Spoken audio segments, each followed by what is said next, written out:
Assalamualaikum class. This is Mohammad Hashim Zia and you guys are watching Mathematics by Hashim Zia. बेटा आज की class के अंदर NED के 2025 के एडमिशंस को डिस्कस करेंगे। अभी आज जुम्मतुल विदा वाले दिन एनईडी यूनिवर्सिटी ने 2025 के एडमिशंस को अनाउंस कर दिया है। इस एडमिशन का क्राइटेरिया क्या है, इन एडमिशंस का मेरिट फॉर्मूला क्या होगा, फॉर्म कब से आपके लिए लाइव हो जाएंगे, काफी सारे बच्चे मुझे बार बार मैसेज कर रहे थे। या फिर एनईडी यूनिवर्सिटी ने सीट डिस्ट्रीब्यूशन को अनाउंस करा है। अब बहुत सारे बच्चों को आइडिया ही नहीं होता कि सीट डिस्ट्रीब्यूशन का मतलब क्या है। भाई आप किसी भी फील्ड के लिए अप्लाई कर रहे हो, आपको वहां पे चेक करना होता है कि कितनी सीट्स अवेलेबल है, ताकि आपको एक अंदाजा हो सके कि भाई मेरिट इंक्रीज होगा कि डिक्रीज होगा। याद रखिएगा इस दफा एनईडी यूनिवर्सिटी ने एक बहुत बड़ा बम गिराया है प्री मेडिकल के बच्चों के ऊपर। तो वो क्या बम है उसको भी डिस्कस करेंगे। इसके अलावा एनईडी यूनिवर्सिटी का मेरिट फॉर्मूला क्या है। अगर किसी बच्चे की फर्स्ट ईयर में कम परसेंटेज है, तो जो बात मैंने आपको 2 हफ्ते पहले बताई थी कि 60% टेस्ट का वेटेज होगा, के मतलब को समझेंगे। ये बहुत इंपॉर्टेंट चीज है। और एनडीटी की तैयारी कैसे करनी है इसको भी अंडरस्टैंड करेंगे। काफी सारे बच्चों का एक क्वेश्चन मेरे पास बार बार आ रहा होता है कि सिर्फ अगर टेस्ट के क्वेश्चंस कर लें, सर आपकी मैराथन कवर कर लें, क्या मेरा टेस्ट में पोजीशन आ जाएगी? नहीं, ऐसे पोजीशन नहीं आती। अल्हम्दुलिल्लाह फ्रॉम द लास्ट 7 इयर्स मेरे स्टूडेंट्स की एनईटी के अंदर टॉप पोजीशन है। चाहे रमीज कामरान हो, रमीज कामरान एनईटी 2024 का पहला पोजीशन होल्डर है। सिराजुल हक राउंड नंबर 2 का पहला पोजीशन होल्डर है। इसका मतलब क्या है? इसका मतलब ये कि भाई I know better than many of you कि किस तरीके से आपने एनईटी की तैयारी करनी है। आपने परेशान नहीं होना। मैंने सारे पास पेपर्स कवर करवाए हुए हैं। आपको क्लासेस के अंदर एक एक चीज पढ़ाई जाएगी, आपको इसको लेकर परेशान होने की जरूरत नहीं है। इसके अलावा सबसे इंपॉर्टेंट चीज, काफी सारे बच्चों को यही नहीं पता होता कि नॉर्मल का मतलब क्या होता है, नॉर्मल सीट का, सेल्फ फाइनेंस की सीट का, स्पॉन्सर की सीट का। अब अगर एक बच्चे की फर्स्ट ईयर में कम परसेंटेज है, तो आपको मालूम होना चाहिए कि भाई एक हैक है किस तरीके से आप एनईडी के अंदर सेल्फ फाइनेंस के ऊपर सॉफ्टवेयर इंजीनियरिंग को ले सकते हो। अगर आपकी फर्स्ट ईयर की परसेंटेज कम है, किस तरीके से आप स्पॉन्सर की कैटेगरी के ऊपर सॉफ्टवेयर इंजीनियरिंग को ले सकते हो। ये बहुत इंपॉर्टेंट चीज है। और सेल्फ फाइनेंस की फीस क्या होती है, नॉर्मल की फीस क्या होती है, स्पॉन्सर की फीस क्या होती है, इनका मेरिट स्कोर क्या होता है, कितना डिफरेंस होता है, इसको भी जरा अंडरस्टैंड करेंगे।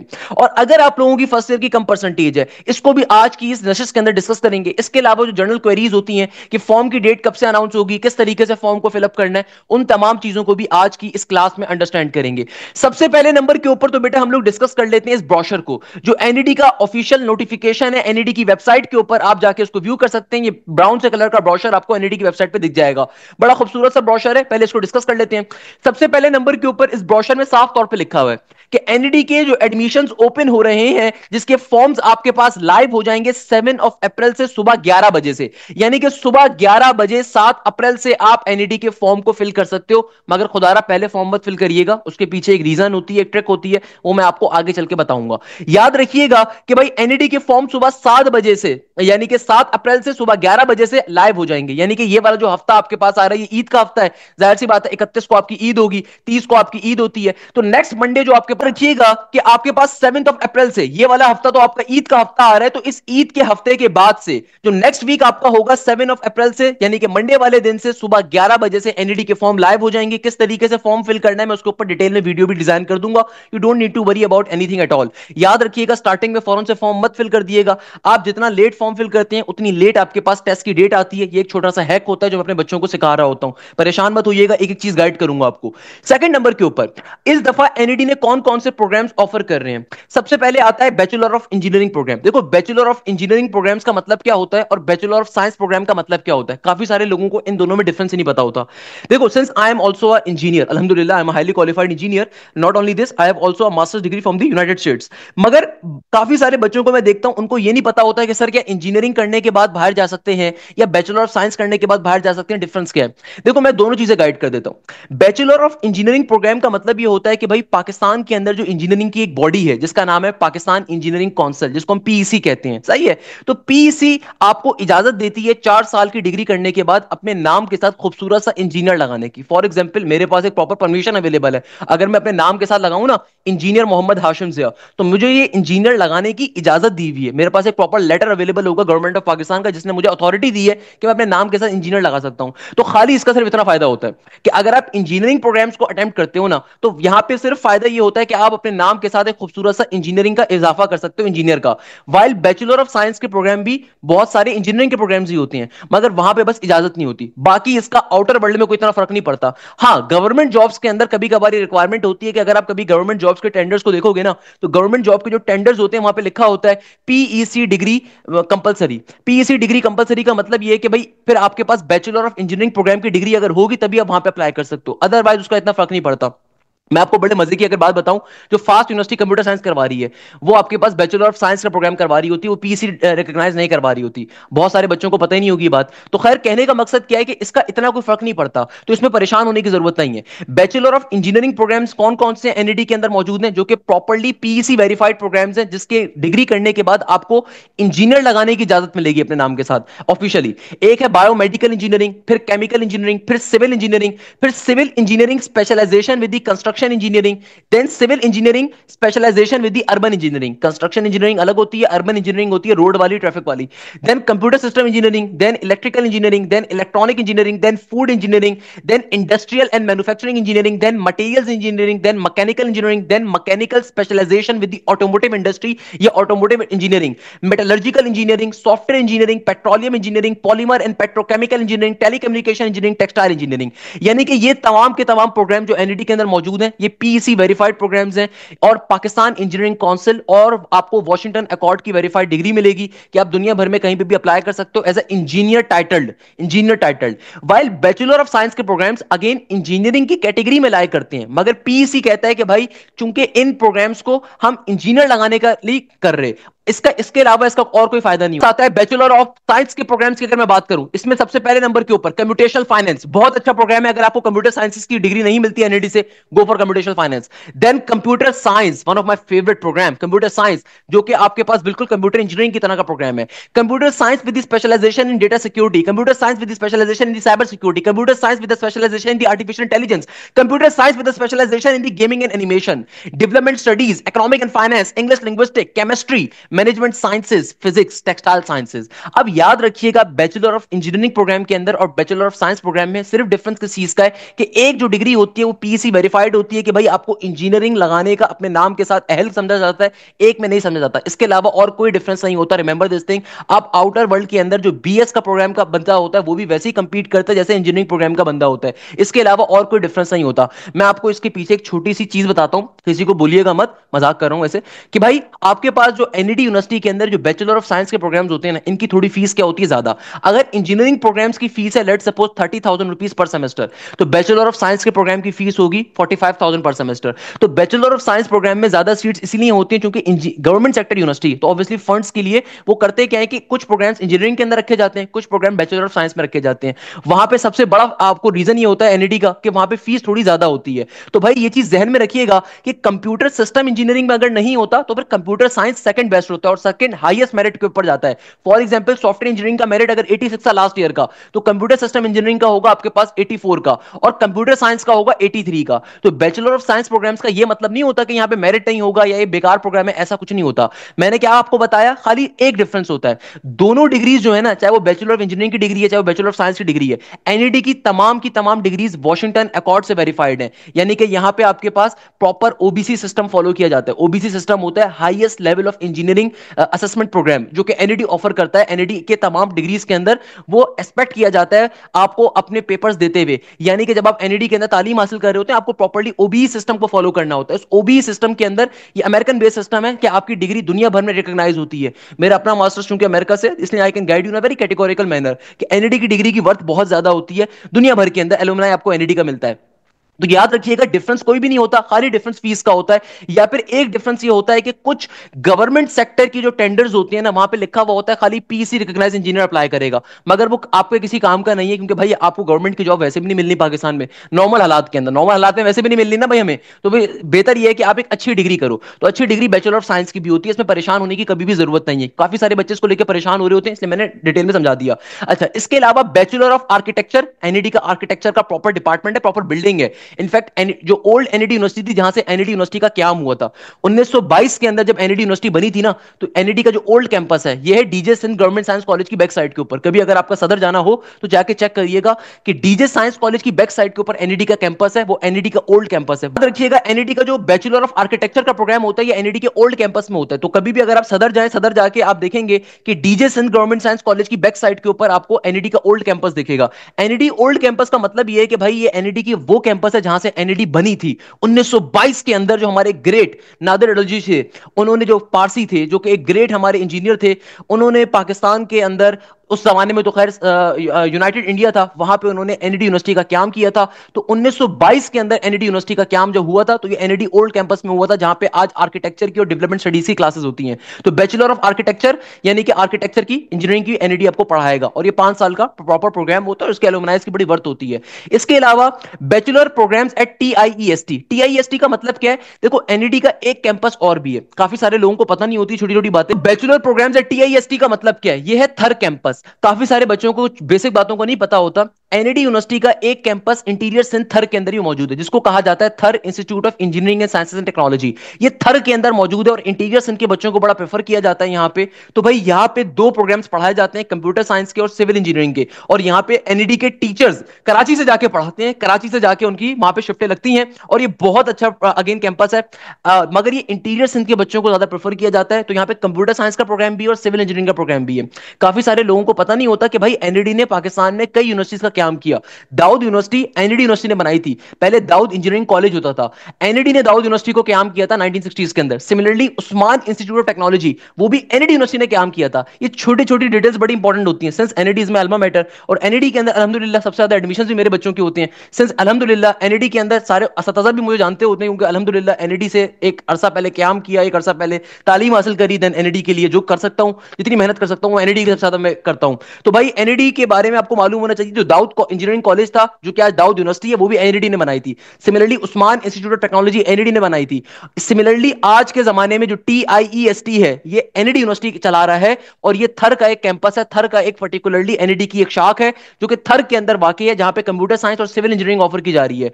इसके अलावा एनईडी ने एक और बड़ी मजे की यहां पे बात क्या करी कि 164 सेल्फ फाइनेंस की सीट रिजर्व होंगी। अब सेल्फ फाइनेंस का मतलब क्या होता है, इसको मैं आगे चल के भी समझाऊंगा कि नॉर्मल सीट्स क्या होती हैं, सेल्फ फाइनेंस की सीट्स क्या होती हैं। ये रिजर्व्ड है इंजीनियरिंग डिसिप्लिन के अंदर नेशन वाइड। इसके अलावा रिलीजियस माइनॉरिटीज की सीट्स हैं, पारसी कम्युनिटी की सीट्स हो गई, हिंदू कम्युनिटी की सीट हो गई, क्रिश्चियन कम्युनिटी की सीट्स हो गई। इसके अलावा स्पोर्ट्समैन कोटे की सीट्स हो गए एंड सो ऑन।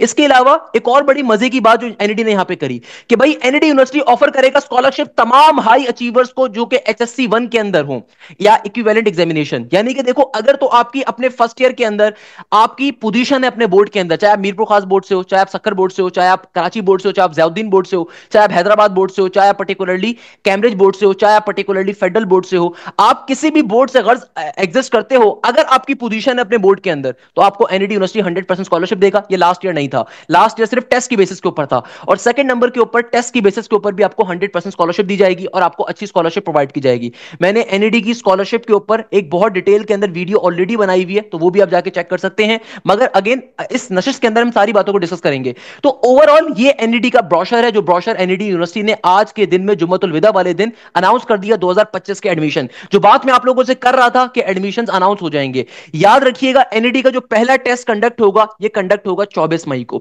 अब आते हैं सबसे इंपॉर्टेंट क्वेश्चन के ऊपर कि सर 24 मई को एनईडी का टेस्ट होगा। ठीक है, आपके पास जो फर्स्ट टेस्ट आ रहा है, ये आ रहा है 24 मई को। अब आते हैं सबसे इंपॉर्टेंट क्वेश्चन के ऊपर, जिसको लेके काफी सारे बच्चे परेशान हो जाएंगे। सर 24 मई को अगर एनईडी का टेस्ट होगा, हमारे तो अभी सेकंड ईयर के एग्जाम्स भी नहीं हुए। सेकंड ईयर के एग्जाम्स हमारे अप्रैल एंड में स्टार्ट होंगे और मई के स्टार्ट में जाके खत्म होंगे। एक बड़े मजे की बात बताऊं कि आपके प्रैक्टिकल्स भी बहुत सारे बच्चों के 20 मई तक चल रहे होंगे। तो अब बच्चे बेचारे परेशान कि सर अब क्या करेंगे। भाई तैयारी आप लोगों को साथ साथ करनी होती है, ये बात मैं आपको बहुत पहले से बता रहा था। तैयारी अक्टूबर नवंबर से उससे पहले से स्टार्ट करनी होती है, मगर अभी भी देखो टाइम नहीं निकला। खुदारा इस बात को समझो, आप अभी भी तैयारी कर सकते हो। There is no need to worry about. अभी भी आपको परेशान नहीं होना। मैं आपको दो चीजें यहां पे गाइड कर देता हूं कि देखो एनईडी का जो पहला टेस्ट है 24 मई को आ रहा है, मगर ये चीज जहन में रखिएगा, वो तमाम बच्चे जो मुझसे बार बार एक जुमला पूछ रहे थे कि सर सिर्फ पास पेपर्स कवर कर लें। देखो मुझसे ज्यादा एनईडी के पास पेपर्स किसी ने पूरे पाकिस्तान में कवर नहीं करवाए होंगे। एनईडी के 2005 से लेकर 2024 तक का एक एक क्वेश्चन मैंने अपने यूट्यूब पे सॉल्व करवाया हुआ है। एक एक क्वेश्चन मैंने आपको अपने लेक्चर्स के अंदर, अपने बैचेस के अंदर कवर करवाया हुआ है। तो भाई वो तमाम बच्चे जो ये सोच के परेशान हो रहे हैं कि सिर्फ पास पेपर्स कवर करने का फायदा होता है, तो मैं आपसे साफ तौर पे एक बात कह देता हूं, नहीं। क्योंकि देखो अल्हम्दुलिल्लाह जब मैं बच्चों की तैयारी कवर करवा रहा होता हूं, मेरे बच्चों की पोजीशंस होती हैं। Last year more than 1200 students का एनईडी के अंदर एडमिशन हुआ था। फ्रॉम द लास्ट 6 इयर्स मेरे तमाम बच्चों का एनईडी के अंदर टॉप पोजीशन है, चाहे वो सिराजुल हक हो। याद रखिएगा किसी भी इंस्टीट्यूट की एक राउंड के अंदर 95 प्लस नंबर थे। मेरे पास एनईडी राउंड 1 का जो पोजीशन होल्डर है रमीज कामरान था, जिसके 96 नंबर थे एनईडी 2024 के राउंड 1 में। सिराजुल हक के एनईडी राउंड नंबर 2 2024 में 96 नंबर थे। किसी भी इंस्टीट्यूट के सिर्फ एक राउंड में 95 प्लस नंबर थे। मेरे दोनों राउंड्स के अंदर पहली पोजीशन थी। सेकंड नंबर के ऊपर मोर देन 44 44 बच्चों से ज्यादा, 44 प्लस स्टूडेंट का 90 या उससे ज्यादा का स्कोर था लास्ट ईयर मेरे पास से। तो भाई मैं आपको ये बात समझाने की कोशिश कर रहा हूं कि आपको इसको लेकर परेशान नहीं होना। ये चीज मेरे ऊपर आप छोड़ो, मैं आपको बहुत तरीके से इस चीज की तैयारी कवर करवा रहा हूं कि देखो, आपने सिर्फ पास पेपर्स को कवर नहीं करना, आपने अपनी तैयारी पूरी करनी है। आपने खुदारा अपनी तैयारी को पूरी कवर करना है। Past papers cherry on the top होते हैं, बड़ी मशहूर कहावत है ना, चेरी ऑन द टॉप। इसका मतलब क्या है कि भाई पास पेपर्स साथ साथ कवर करने हैं, मगर तैयारी आपने अपनी पूरी करनी है, क्योंकि आपको नहीं पता कि एनईडी यूनिवर्सिटी पास पेपर्स के क्वेश्चंस को बिल्कुल चेंज कर दे। आपको नहीं पता कि एनईडी यूनिवर्सिटी लास्ट ईयर्स के क्वेश्चंस को बिल्कुल ही खत्म कर दे, अपने सॉफ्टवेयर के अंदर मजीद हजारों क्वेश्चंस को ऐड कर दे। तो भाई तैयारी अपनी पूरी करो, सिर्फ पास पेपर्स के ऊपर डिपेंडेंट नहीं होना। मैं बार बार एक जुमला कहूंगा, क्योंकि देखो आपको नहीं पता एनईडी यूनिवर्सिटी कब क्या कर दे, इसीलिए खुदारा इस चीज को जहन में रखो, तैयारी पूरी करो। Past papers cherry on the top होते हैं। इसीलिए इसीलिए मैंने 3 अप्रैल से अपने न्यू बैच का आगाज करा है, जिस बैच में आपका एनईडी के राउंड 1 से पहले कंप्लीट कोर्स कवर करवाया जाएगा। 3 अप्रैल से मेरा न्यू बैच स्टार्ट हो रहा है, जिसके अंदर एनईडी राउंड 1 से पहले कंप्लीट कोर्स कवर होगा। फिर इसी फीस के अंदर, इसी बैच के अंदर आपका राउंड 2 से पहले दोबारा एक दफा कोर्स कवर होगा। आपको तमाम पास पेपर्स क्लासेस के अंदर कवर करवाए जाएंगे, आपको प्रॉपर्ली लाइव क्लासेस के अंदर पास पेपर्स भी कवर करवाए जाएंगे। ये मेरी तरफ से आपको गारंटी और आपसे प्रॉमिस है। तमाम सब्जेक्ट्स आपको क्लासेस के अंदर पढ़ाए जाएंगे, क्योंकि अल्हम्दुलिल्लाह मेरे पास सबसे ज्यादा बच्चे एनईडी यूनिवर्सिटी की तैयारी करने के लिए होते हैं। तो बेतहाशा बच्चे जो एनईडी के लिए एतबार करते हैं, तो आप लोगों को बिल्कुल भी टेंशन नहीं लेनी भाई, आपको हर चीज कवर करवाई जाएगी। अब आते हैं वापस से सबसे ऊपर कि देखो भाई एनईडी का मेरिट फॉर्मूला, इसको मैं ऑल दो आगे चल के भी डिस्कस करूंगा, मगर एक चीज ध्यान में रखिएगा, काफी सारे बच्चे जिस बात को लेकर परेशान चल रहे हैं कि सर अगर मेरी फर्स्ट ईयर में परसेंटेज कम है तो क्या मैं स्टिल एनईडी यूनिवर्सिटी में अप्लाई कर सकता हूं? तो my simple answer is that yes, आप बिल्कुल एनईडी में अप्लाई कर सकते हो। अगर आपकी परसेंटेज 50 प्लस है, आप एनईडी में अप्लाई कर सकते हो, परेशान होने की जरूरत नहीं है। मगर याद रखिएगा टेस्ट का वेटेज एनईडी के अंदर अब 60% है, यानी कि एनईडी की आप जब टेस्ट में अप्लाई कर रहे हो तो एनईडी के टेस्ट का जो वेटेज है, एनईडी के टेस्ट का वेटेज 60% है। इसका मतलब यह है कि आप जितना अच्छा स्कोर करोगे एनईडी के टेस्ट के अंदर, इतने ज्यादा चांसेस हैं आपके एडमिशन के। तो वो तमाम बच्चे जो इस बात को लेकर परेशान चल रहे हैं कि सर सेकंड ईयर पे फोकस कैसे करें, सर अभी तो सेकंड ईयर के हमारी टेस्ट भी होने हैं, हमारे तो सेकंड ईयर के एग्जाम्स भी होने हैं। तो भाई ये चीज जहन में रखिएगा कि आपको सेकंड ईयर के अंदर जस्ट 60% लेकर आनी है। आपको एडमिशन आपकी फर्स्ट ईयर की बेसिस पे मिलेगा। हां, अगर किसी बच्चे का इंटरमीडिएट कंप्लीट हुआ है तो उसका ओवरऑल इंटरमीडिएट का रिजल्ट काउंट होगा। अगर कोई बच्चा भी ए लेवल्स के अंदर मौजूद है, उसको ओ लेवल्स की बेसिस पर एडमिशन मिलता है। तो याद रखिएगा टेस्ट का वेटेज 60% है। इसका मतलब यह कि आप टेस्ट की जितनी अच्छी तैयारी करोगे, उतनी ज्यादा चांसेस होंगे एडमिशन के। टेस्ट की तैयारी करना कंपलसरी है। तभी मैं आपसे बार बार ये जुमला कह रहा हूं कि अभी भी आपके हाथ में टाइम अवेलेबल है, अभी भी 2 महीने का टाइम अवेलेबल है। आज एक तरीके से मार्च का एंड चल रहा है। अब मैं कंसीडर कर लेता हूं कि भाई अभी 2-3 दिन आप शीर खावर में खाओगे बैठ के आराम से, हैं बिरयानी शिरयानी खाओगे, जाहिर सी बात है। उसके बाद आप जब 1 अप्रैल से तैयारी करने बैठते हो, तो भाई 1 अप्रैल से लेके 24 मई तक का टाइम है, तकरीबन 1.5 महीने का, 1.5 महीने से ज्यादा का। तो आपके पास अभी भी टाइम है टेस्ट की तैयारी करने का। और याद रखिएगा, मेरे बैच की सबसे खास बात यह है कि आपको बैच के अंदर आपके इंटर के टेस्टों के दौरान गैप दिया जाएगा, यानी कि जब आपके इंटरमीडिएट के एग्जाम्स चल रहे होंगे तो आपको प्रॉपर गैप दिया जाएगा। आपको परेशान होने की जरूरत नहीं है, आपको आपके इंटर के एग्जाम्स के दौरान प्रॉपर्ली गैप दिया जाएगा। So you don't need to worry about that thing at all. तो आपको उस हवाले से बिल्कुल भी टेंशन लेने की जरूरत नहीं है। एक और चीज पे हमेशा फोकस रखिएगा, आपका टेस्ट का वेटेज 60% है। मैं बार बार कह रहा हूं, अगर आपकी फर्स्ट ईयर की परसेंटेज खराब भी है, कोई मसले की बात नहीं है। आप जितना अच्छा टेस्ट में स्कोर करोगे, और आपके पास अभी भी टाइम अवेलेबल है 80 प्लस नंबर स्कोर करने का। भाई ये बात वो बंदा कर रहा है जिसके लास्ट ईयर सिर्फ 90 प्लस के बच्चे मोर देन 44 थे अल्हम्दुलिल्लाह। तो 80 प्लस के मेरे स्टूडेंट्स तो मोर देन 500 होंगे अल्हम्दुलिल्लाह। 80 प्लस के मेरे बेतहाशा बच्चे होंगे मोर देन 500, मोर देन 400। तो जाहिर सी बात है टेस्ट आप आराम से अच्छे नंबरों से क्लियर कर सकते हो, अगर आप मेरी बातों को तस्लीम करते हो, मेरी बातों को मानते हो साथ साथ। तो भाई टेस्ट का वेटेज 60% है, जितना अच्छा टेस्ट में स्कोर करोगे उतना अच्छा आपको एनईडी के अंदर फील्ड मिलेगी। अब आते हैं सबसे इंपॉर्टेंट क्वेश्चन के ऊपर कि सर ये सीट डिस्ट्रीब्यूशन जरा अंडरस्टैंड करें। ये सबसे इंपॉर्टेंट चीज है, बाकी बातों को भी आगे चल के डिस्कस करेंगे, मगर सबसे इंपॉर्टेंट चीज क्वेश्चन के ऊपर एनईडी के 2025 की जो सीट डिस्ट्रीब्यूशन अनाउंस हुई है, इसका फायदा क्या है और इसका आपको इंपैक्ट क्या पड़ेगा। ये सबसे इंपॉर्टेंट अनाउंसमेंट है कि 2025 की सीट डिस्ट्रीब्यूशन क्या है।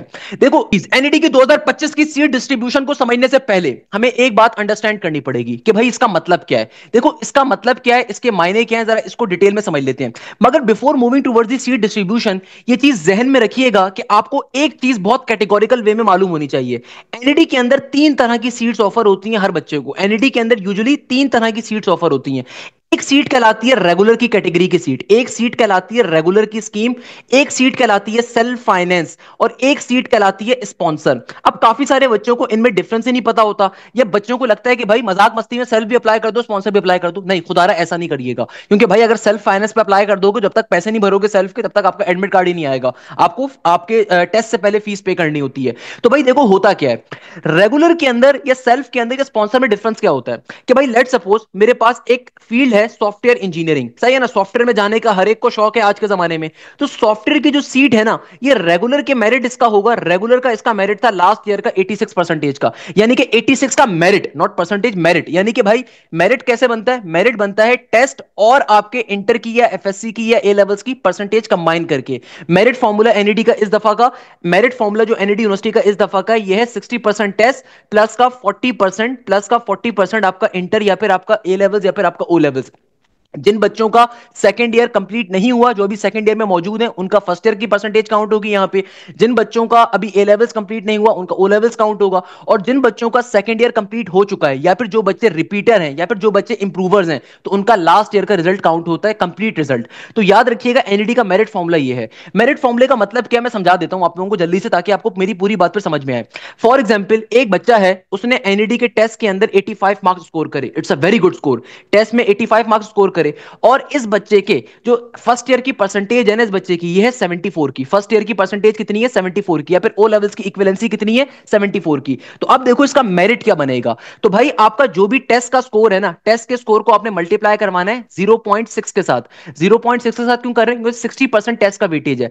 परसेंट का मतलब होता है जब परसेंटेज को रिमूव करते हो डिवीजन में 100 आता है। बेसिक मैथ्स का लॉजिक है बेटा, मुझसे तैयारी अगर करो तो मैंने सिखाया हुआ होगा। तो भाई सिंपल तरीके से जो टेस्ट का वेटेज है उसको 0.6 से मल्टीप्लाई करोगे, फिर प्लस का साइन, और जो भी आपकी फर्स्ट ईयर की परसेंटेज है, लेट सपोज 74 है, सही है, इसको आपने मल्टीप्लाई करवाना है 0.4 के साथ। तो कितना बन जाएगा, 85 को अगर मैं मल्टीप्लाई करता हूं 0.6 के साथ, और फिर 74 को मल्टीप्लाई करवाता हूं 0.4 के साथ, को 0.6 के साथ मल्टीप्लाई करवाता हूं और 74 को 0.4 के साथ, और इन दोनों को ऐड अप करवाता हूं, तो देखो मेरा मेरिट क्या आ गया, मेरा मेरिट आ गया 80.6 का। यानी कि इस मेरिट के ऊपर आपको तमाम की तमाम फील्ड ऑफर होंगी। जो भी आपका ये मेरिट होगा, इस मेरिट के हिसाब से आपको डिसाइड किया जाएगा कि आपको कौन सी फील्ड प्रोवाइड करनी है, कौन सी फील्ड नहीं देनी, सही है। तो भाई एनईडी के अंदर जो आपको फील्ड मिलती है वो आपके मेरिट के ऊपर मिलती है। और याद रखिएगा आपको एनईडी के अंदर जो सीट्स मिलती हैं वो आपके इंटरमीडिएट या A levels O levels board के ऊपर मिलती हैं। काफी सारे बच्चों को लगता है डोमिसाइल पे मिलती है, नहीं।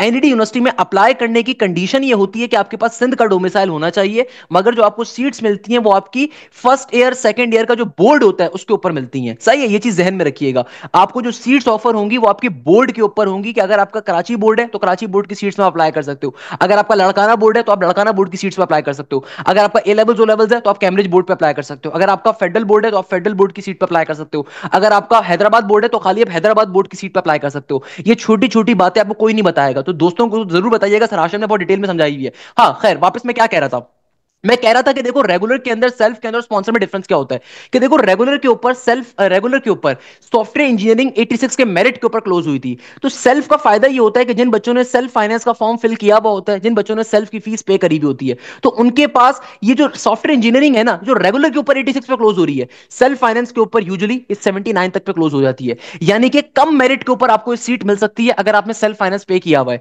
सिमिलरली स्पॉन्सर के ऊपर फायदा ये होता है कि आपको थोड़े और कम परसेंटेज के ऊपर अच्छी फील्ड मिल सकती है। स्पॉन्सर के ऊपर सॉफ्टवेयर की फील्ड लास्ट ईयर तकरीबन 75 पे क्लोज हुई थी। यानी कि देखो एक बच्चा जिसकी 75 का मेरिट था, जिसका फर्स्ट ईयर की परसेंटेज कम थी, जिसका टेस्ट में थोड़ा कम जिसका टेस्ट थोड़ा खराब हुआ था, मगर उसने अगर स्पॉन्सर के पैसे पे किए हुए थे, तो वो सॉफ्टवेयर इंजीनियरिंग जैसी हाई डिमांडिंग फील्ड को भी, वो बच्चा जिसने जिसने सेल्फ के या स्पॉन्सर के पैसे पे करे हुए थे, तो वो कम मेरिट के ऊपर भी अच्छी फील्ड को हासिल कर सकता है। इसका फायदा ये होता है। तो एनईडी के अंदर तीन तरह की सीट्स ऑफर होती हैं, रेगुलर, सेल्फ और स्पॉन्सर। चूंकि गवर्नमेंट सेक्टर यूनिवर्सिटी है तो भाई कोटा होता है यहाँ पे। तो रेगुलर सिस्टम के अंदर हमारे पास सीट्स डिफरेंट होती हैं, सेल्फ की सीट डिफरेंट होती हैं, स्पॉन्सर की सीट डिफरेंट होती हैं। अगर आप अफोर्ड कर सकते हो तो मैं तो हमेशा बच्चों से कहता हूं कि भाई रेगुलर पे भी फॉर्म फिल करो, सेल्फ पे भी करो, स्पॉन्सर पे भी करो। क्योंकि लास्ट ईयर की अगर आप जाके मेरी मेरिट लिस्टों की डिटेल्स देखोगे ना, तो आप देखोगे कि बच्चों की पहली पहली पोजीशन थी मेरिट लिस्टों के अंदर, और उन्होंने सेल्फ फाइनेंस और स्पॉन्सर के ऊपर भी पे करा हुआ था, ताकि अगर अल्लाह ना करे रेगुलर के ऊपर, क्योंकि मेरिट बहुत ज्यादा होता है, रेगुलर के ऊपर मेरिट क्या होता है, बहुत ज्यादा होता है। रेगुलर के ऊपर मेरिट होता है बेतहाशा ज्यादा, इसीलिए मेजॉरिटी बच्चे सेल्फ और स्पॉन्सर के ऊपर भी फॉर्म को पहले से फिल करके रखते हैं, ताकि अल्लाह ना करे अगर रेगुलर के ऊपर सीट नहीं मिली तो सेल्फ या स्पॉन्सर पे हम सीट को हासिल कर लेंगे। एक क्वेरी यहां पे बच्चों की मेरे पास अक्सर आती है कि सर क्या हम बाद में बैठ के डिसाइड नहीं कर सकते उधर ही एडमिशन के टाइम पे? तो भाई एडमिशन के टाइम के ऊपर सेल्फ या स्पॉन्सर को आप डिसाइड नहीं कर सकते, एडमिशन के टाइम के ऊपर सेल्फ या स्पॉन्सर के पैसे भी पे नहीं कर सकते, ये आपको पहले पे करने होते हैं। आप चाहो तो राउंड 1 के टेस्ट से पहले पे कर दो, चाहो आप राउंड 2 के टेस्ट से पहले पे कर दो, या फिर चाहो तो आपका जो फाइनल जब एडमिशन की लिस्टें लगने वाली हैं उससे पहले पे कर दो। नॉर्मली ज्यादा प्रेफरेबल ये होता है कि भाई जब पैसे देने ही हैं तो राउंड 1 से पहले दे दो या राउंड 2 से पहले दे दो। आप राउंड 2 के बाद का वेट ना करो, क्योंकि बहुत दफा राउंड 2 के बाद एनईडी ओपन नहीं करता सेल्फ स्पॉन्सर को। अगर ओपन कर दे तो वेल एंड गुड है, वरना नॉर्मली ओपन नहीं कर रहा होता। तो अच्छी बात यह कि भाई अगर अफोर्डेबिलिटी आपकी है तो अभी आप अपने घर वालों से बात कर लो कि भाई देखें, क्योंकि मेरिट कराची के अंदर बहुत ज्यादा है, क्योंकि सिंध के अंदर मेरिट बहुत ज्यादा है, एनईडी यूनिवर्सिटी बहुत अच्छी यूनिवर्सिटी है, तो अगर मुझे वहां पे अप्लाई करना है तो अगर आपने पैसे देने ही है तो अभी से आप डिसाइड कर लो कि भाई रेगुलर के साथ सेल्फ और स्पॉन्सर पे भी अप्लाई कर रहे हो। तो रेगुलर, सेल्फ और स्पॉन्सर पे डिफरेंस क्या होता है? सबसे पहला डिफरेंस तो ये होता है कि भाई रेगुलर के ऊपर मेरिट ज्यादा होता है, सेल्फ या स्पॉन्सर पे मेरिट कम होता है। मगर यहां पे एक और क्वेरी मेरे पास अक्सर बच्चों की आती है। देखो, सीट डिस्ट्रीब्यूशन को एक्सप्लेन करने से पहले छोटी छोटी बातें समझना बहुत जरूरी है, तभी आपको सीट डिस्ट्रीब्यूशन समझ में आएगी। अच्छा, एक मेरे पास क्वेरी यहां पे और भी आती है, वो सर अगर मैं टेस्ट के अंदर थोड़ा खराब परफॉर्म कर लूं बट मैंने स्पॉन्सर के जो है ना 11 लाख रुपए पे करे हुए हैं, तो मुझे एनईडी यूनिवर्सिटी ऑफर करेगा? नहीं। एक चीज ध्यान में रखिएगा, आप किसी भी एनईडी की कैटेगरी में अप्लाई कर रहे हो, आपको टेस्ट के अंदर अच्छा परफॉर्म करना है। एनईडी का टेस्ट होता है 100 नंबर का, सही है?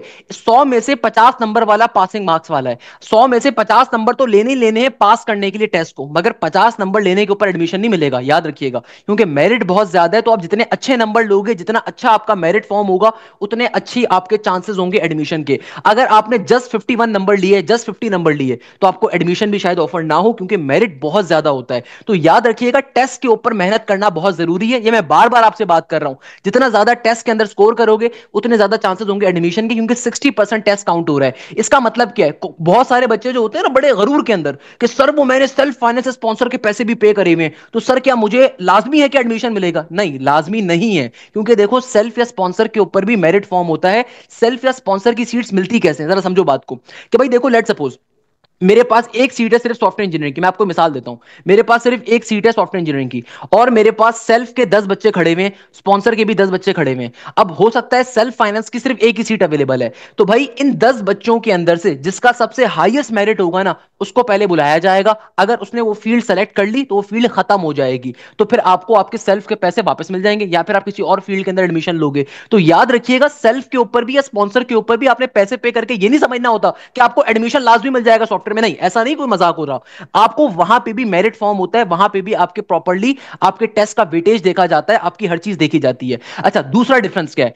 एक तो डिफरेंस ये हो गया रेगुलर, सेल्फ और स्पॉन्सर के ऊपर, कि भाई आपके पास पर्टिकुलरली आपको जो मेरिट होता है रेगुलर के ऊपर ज्यादा होता है, सेल्फ पे कम होता है, और स्पॉन्सर के ऊपर और कम होता है। एक और सबसे बड़ा फायदा कि रेगुलर के बच्चे के लिए सबसे बड़ा फायदा क्या होता है? उसको सिर्फ नॉर्मल एडमिशन फीस देनी है और उसका एडमिशन कंफर्म हो जाएगा। यानी कि अगर आपने टेस्ट में अच्छा परफॉर्म करा, या फिर अगर आप सेल्फ या स्पॉन्सर को अफोर्ड नहीं कर सकते, या फिर अगर आप अफोर्ड कर सकते थे सेल्फ या स्पॉन्सर को और आपने रेगुलर की कैटेगरी को सेलेक्ट करा, तो आपको सिंपल एडमिशन फीस देनी है at a time of admission, और आपका एडमिशन कंफर्म हो जाएगा, आपको कोई एक्स्ट्रा पैसे नहीं देने। और नॉर्मली जो एनडीडी की एडमिशन फीस है लास्ट ईयर की थी 96,000। 96,000 के अंदर एडमिशन फीस भी है, सिक्योरिटी डिपॉजिट भी है, और दूसरी फनकारियां, मेडिकल टेस्ट वगैरह भी है। इसके अलावा फर्स्ट सेमेस्टर की फीस भी रेगुलर की उसमें इन्वॉल्व है। यानी कि जो रेगुलर पे आप एडमिशन लेते हैं उसमें तमाम चीजें इन्वॉल्व होती हैं। यानी कि आप जो एडमिशन फीस दोगे, चाहे सेल्फ पे दोगे चाहे स्पॉन्सर पे दोगे, इसमें 96,000 रुपीज के अंदर आपकी फर्स्ट सेमेस्टर की फीस भी इन्वॉल्व होती है, एडमिशन फीस भी इन्वॉल्व होती है, सिक्योरिटी डिपॉजिट भी इन्वॉल्व होता है, सारी चीजें होती हैं। मगर सेल्फ फाइनेंस स्पॉन्सर पे क्या होता है? सेल्फ फाइनेंस की इस बार जो फीस है ये है 8,55,000। यानी कि बेटा 8,55,000 रुपए आपको टेस्ट से पहले सबमिट करवाने हैं। ये आप टेस्ट से पहले सबमिट करवाओगे, और फिर जब आप सेल्फ की फील्ड को सेलेक्ट करोगे at the time of admission, तो आपको ये 96,000 भी देने पड़ेंगे।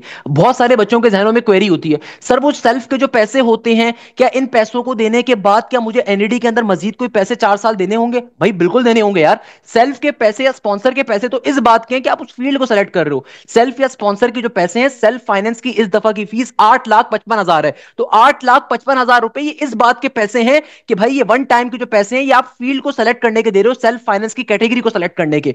जब आपका at the time of admission आप अगर सेल्फ फाइनेंस के ऊपर सीट को सेलेक्ट करते हो तो आपको एडमिशन फीस जो एक नॉर्मल बच्चा दे रहा है वो तो आपको देने ही देने हैं। उसके बाद सेकंड सेमेस्टर के ऑनवर्ड जो फीसेस होंगी, यानी कि जो नॉर्मल सेमेस्टर फीस होगी वो भी आप दोगे नॉर्मल बच्चों की तरह। मगर याद रखिएगा ये एक अच्छी चीज होती है कि अगर आपकी परसेंटेज कम है तो कोई मसले की बात नहीं है, सेल्फ के ऊपर है, स्पॉन्सर के ऊपर आप बिल्कुल कैटेगरी सेलेक्ट करो, कोई इशू नहीं है। किसी को नहीं पता होता कौन सेल्फ पे बैठा हुआ है, कौन स्पॉन्सर पे बैठा हुआ है, कौन रेगुलर पे बैठा हुआ है। रिमेंबर दिस थिंग, 4 साल के बाद जो डिग्री मिलती है वो भी सबको सेम ही मिलती है, सही है। अच्छा, दूसरे नंबर के ऊपर अगर आप स्पॉन्सर पे अप्लाई कर रहे हो तो स्पॉन्सर के इस दफा के पैसे हैं 10,55,000, 10,55,000। और ये पैसे आपको एनईडी के टेस्ट से पहले देने, इधर आप राउंड 1 के टेस्ट से पहले दो या राउंड 2 के टेस्ट से पहले दो, सही है। तो ये आपको टेस्ट से पहले देने हैं। ये नहीं हो सकता कि आपको जब एडमिशन के लिए बुलाया जाए और आप देखो कि यार रेगुलर की जो सीट ही नहीं मिल रही तो आप बोलोगे यार ये चेक फाड़ के मेरे वाले साहब दे देंगे और सर ये देखें मुझे एडमिशन मिल जाए अभी सेल्फ के ऊपर। नहीं, ऐसा नहीं होता।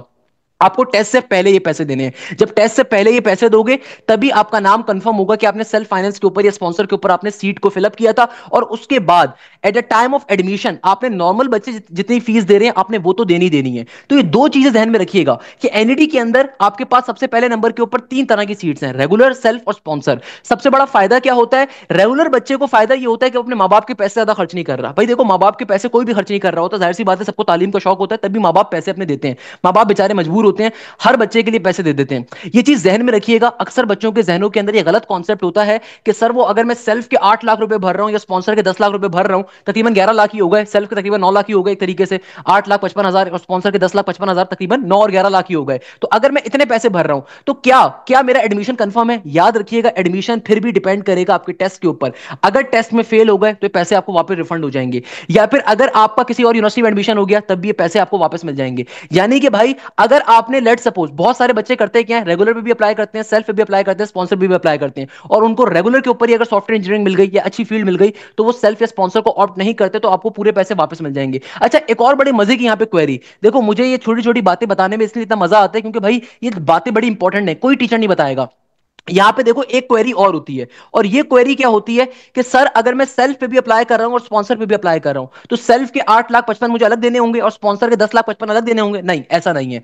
इसीलिए देखो, जब आप सेल्फ और स्पॉन्सर दोनों पे अप्लाई कर रहे हो ना विद रेगुलर, तो याद रखिएगा आपको सिर्फ 10,55,000 देने हैं। इन 10,55,000 में सेल्फ के पैसे ऑलरेडी कवर हो गए। इसीलिए मैं हमेशा बच्चों को रिकमेंड करता हूं कि भाई अगर सेल्फ पे अप्लाई कर रहे हो तो स्पॉन्सर पे भी कर दो लाजमी तौर पर, क्योंकि स्पॉन्सर के ऊपर भी अब सॉफ्टवेयर इंजीनियरिंग, कंप्यूटर साइंस वगैरह की फील्ड अवेलेबल है। तो यानी कि अगर आप सेल्फ और स्पॉन्सर दोनों पे अप्लाई करते हो तो फायदा क्या है कि भाई देखो, सेल्फ पे भी तो आपको 9 लाख तो देने ही है ना, सेल्फ पे भी 9 लाख तो दे ही रहे हो, तो 3 लाख रुपए मजीद डाल के स्पॉन्सर को भर दो साथ में, तो उससे फायदा क्या होगा, सेल्फ और स्पॉन्सर दोनों कवर हो रहे होंगे। तो आपने खाली फॉर्म फिल करते हुए सेल्फ के ऊपर भी टिक करना है और स्पॉन्सर यानी कि SF11 पे भी टिक करना है। इससे फायदा क्या होगा, सेल्फ और स्पॉन्सर दोनों कवर हो रहे होंगे। तो ये आपके लिए फायदे की चीज है भाई, ये आपके लिए फायदा है। तो जो बच्चे भर सकते हैं मैं उनको कह रहा हूं, देखो एक चीज ध्यान में रखिएगा, अगर कोई बच्चा ऐसे घराने से जो कि नहीं भर सकता, मेरे प्यारे बेटे आपको परेशान नहीं होना, मैं आपके साथ हूं। देखो मैंने भी कोई सेल्फ स्पॉन्सर पे नहीं पढ़ा, मैंने भी इस यूनिवर्सिटी से एक बहुत अच्छी डिपार्टमेंट से तालीम हासिल करी और मैंने स्कॉलरशिप के ऊपर अमेरिका से जाकर तालीम हासिल करी। तो मैं आपको एक चीज बहुत कैटेगोरिकल वे में बता दूं, देखो मेरा काम आपको आपको मोटिवेट करना है। आप में से कोई भी बच्चा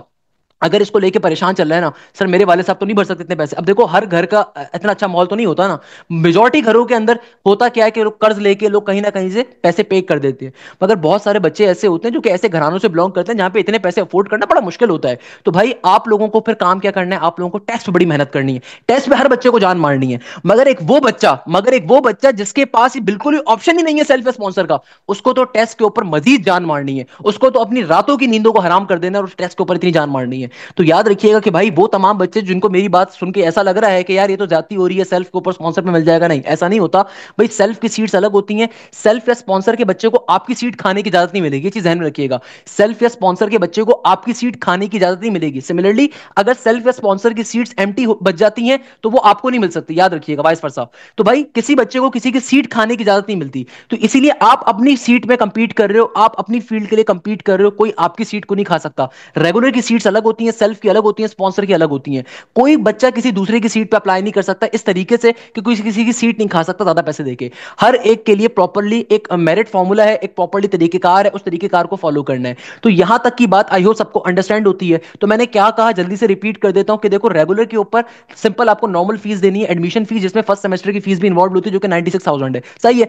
अगर आप सेल्फ या स्पॉन्सर पे अप्लाई कर रहे हो तो सेल्फ के पैसे होते हैं 8,55,000 और स्पॉन्सर के पैसे 10,55,000। तो बेहतर है कि आप सेल्फ और स्पॉन्सर दोनों पे अप्लाई करो विद रेगुलर, अगर तो अप्लाई कर सकते हो। इसका फायदा ये होगा कि आपको सिर्फ 10,55,000 देने होंगे और उसमें सेल्फ भी कवर हो रहा होगा। सही है।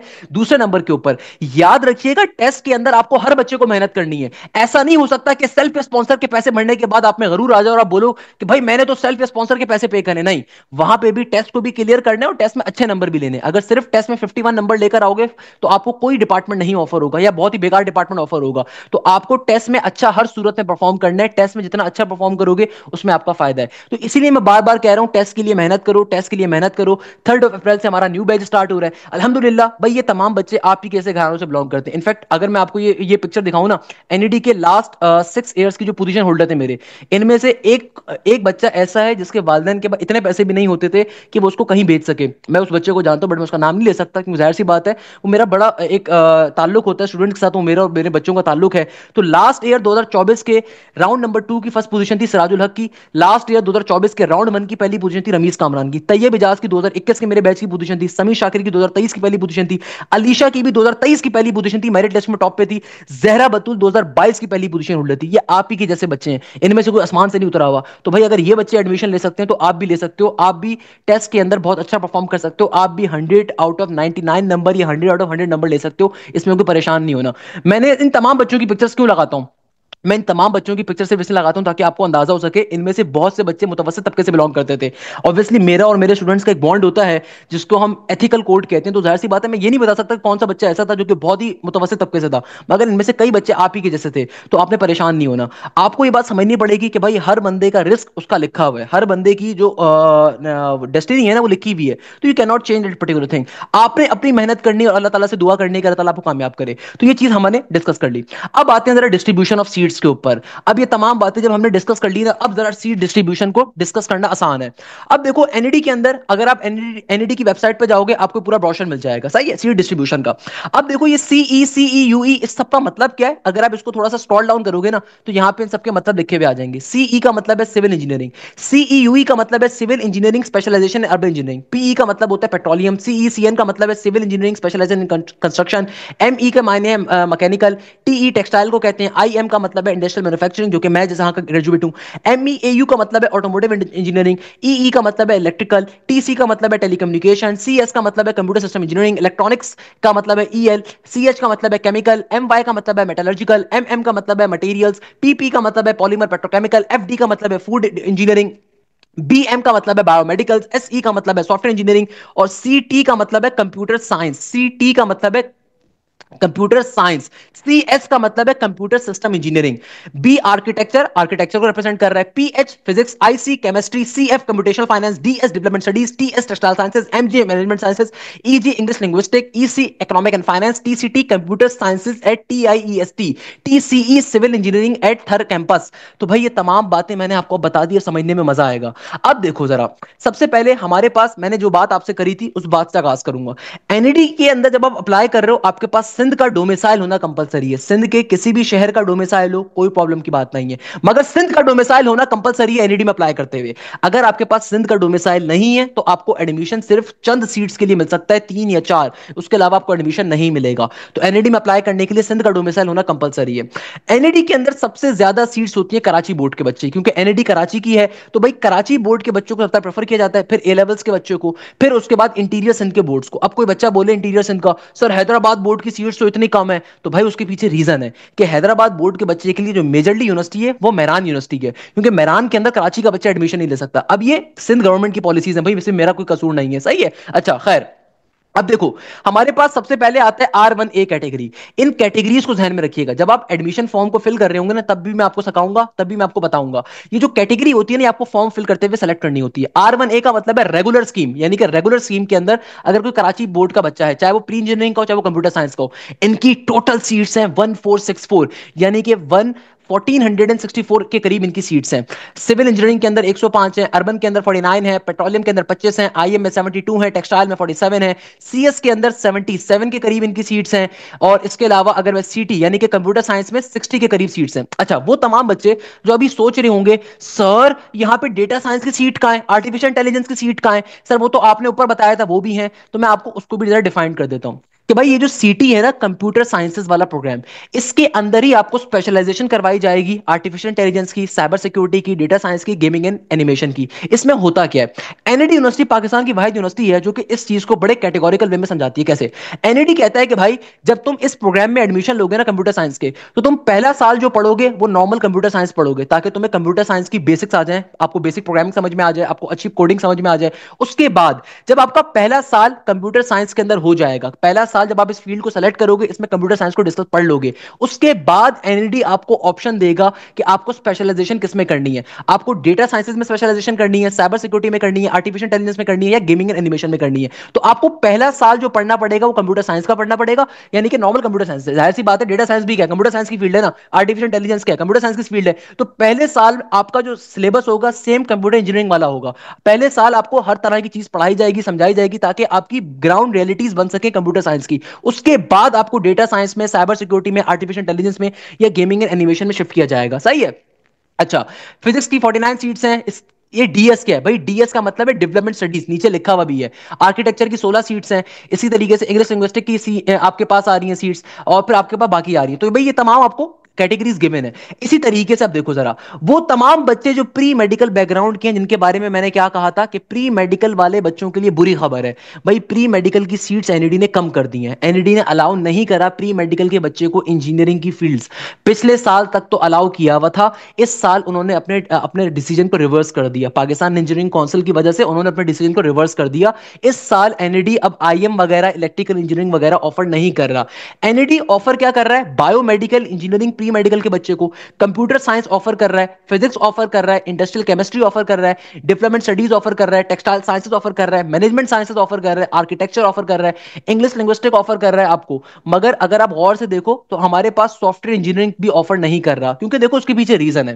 प्री मेडिकल के बच्चे को अगर इंजीनियरिंग पढ़ने का इतना शौक है, तो एनईडी साफ तौर पे कहता है कि भाई तुम एक काम करो, पहले एडिशनल मैथ्स के पेपर दो जाके इंटरमीडिएट बोर्ड से, या अपने ए लेवल्स का एड मैथ्स का पेपर दो, अपने आप को प्री इंजीनियरिंग के अंदर कन्वर्ट करवाओ प्री मेडिकल से। उसके बाद तुम एज अ प्री इंजीनियरिंग की फील्ड में अप्लाई कर लो, हमें तो मसला नहीं है, फिर तुम प्री इंजीनियरिंग के स्टूडेंट काउंट होगे। मगर अगर तुम प्री मेडिकल स्टूडेंट हो तो वहां आपको कोई भी इंजीनियरिंग की फील्ड नहीं दूंगा। तो एनईडी साफ सी बात कर रहा है। और जो नस ने भी काम किया, भाई नस ने भी तो यही काम किया, नस ने भी तो यही किया। पहले उन्होंने अलाउ किया था, उसके बाद उन्होंने कहा कि भाई कंडेंस कोर्स आपको कंप्लीट करना है, और उस कोर्स की फीस 35,000 रुपए है। नस ने भी यही काम करा है भाई, नस ने भी कोई दो राय नहीं है। तो भाई इसका मतलब क्या है कि वो तमाम बच्चे जो प्री मेडिकल स्टूडेंट्स हैं, अगर आप एनईडी में अप्लाई करते हो तो बायोमेडिकल में अप्लाई कर सकते हो। कंप्यूटर साइंस आपको अभी भी अवेलेबल है, कंप्यूटर साइंस में 17 फील्ड्स अवेलेबल है। इसके अलावा सेल्फ के ऊपर प्री मेडिकल के बच्चे की ज्यादा सीट्स हैं, फिजिक्स के अंदर 3 है। इसके अलावा बायोमेडिकल, बायोमेडिकल अच्छी फील्ड है भाई, इसमें लाजमी अप्लाई करो।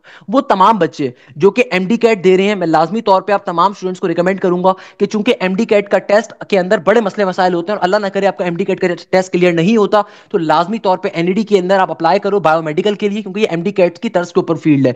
मेरे काफी सारे स्टूडेंट जब प्री मेडिकल के यहाँ पे पढ़ रहे होते हैं, मुझे बताते हैं कि भाई इसमें सेम आपके पास एमडी कैट के कोर्सेज पढ़ाए जा रहे होते हैं, एमडी कैट के सारे सब्जेक्ट्स पढ़ाए जा रहे होते हैं। सेकंड नंबर के ऊपर मेरे बैच में सबसे बड़ा फायदा जो बच्चों को मिलता है वो ये मिलता है कि आपकी हम ना सिर्फ एमडी कैट की कंप्लीट तैयारी कवर करवाएंगे, पाकिस्तान की तमाम टॉप के मेडिकल कॉलेजेस की आपकी तैयारी कवर करवाएंगे। इसके अलावा एनईडी यूनिवर्सिटी के अंदर बायोमेडिकल हो गया, कंप्यूटर साइंस हो गया, इंडस्ट्रियल केमिस्ट्री हो गया, डेटा डेवलपमेंट स्टडीज हो गया, इन सबकी भी तैयारी कवर करवाएंगे। क्योंकि क्योंकि भाई एनईडी के टेस्ट के अंदर जो प्री मेडिकल का टेस्ट होगा, उसके अंदर सेम एमडी कैट की तरह का टेस्ट आता है, उसके अंदर सेम बायोलॉजी का पोर्शन होगा, फिजिक्स होगा, केमिस्ट्री होगा, इंग्लिश होगा। मैं भी सब्जेक्ट्स को डिस्कस करूंगा आगे चल के।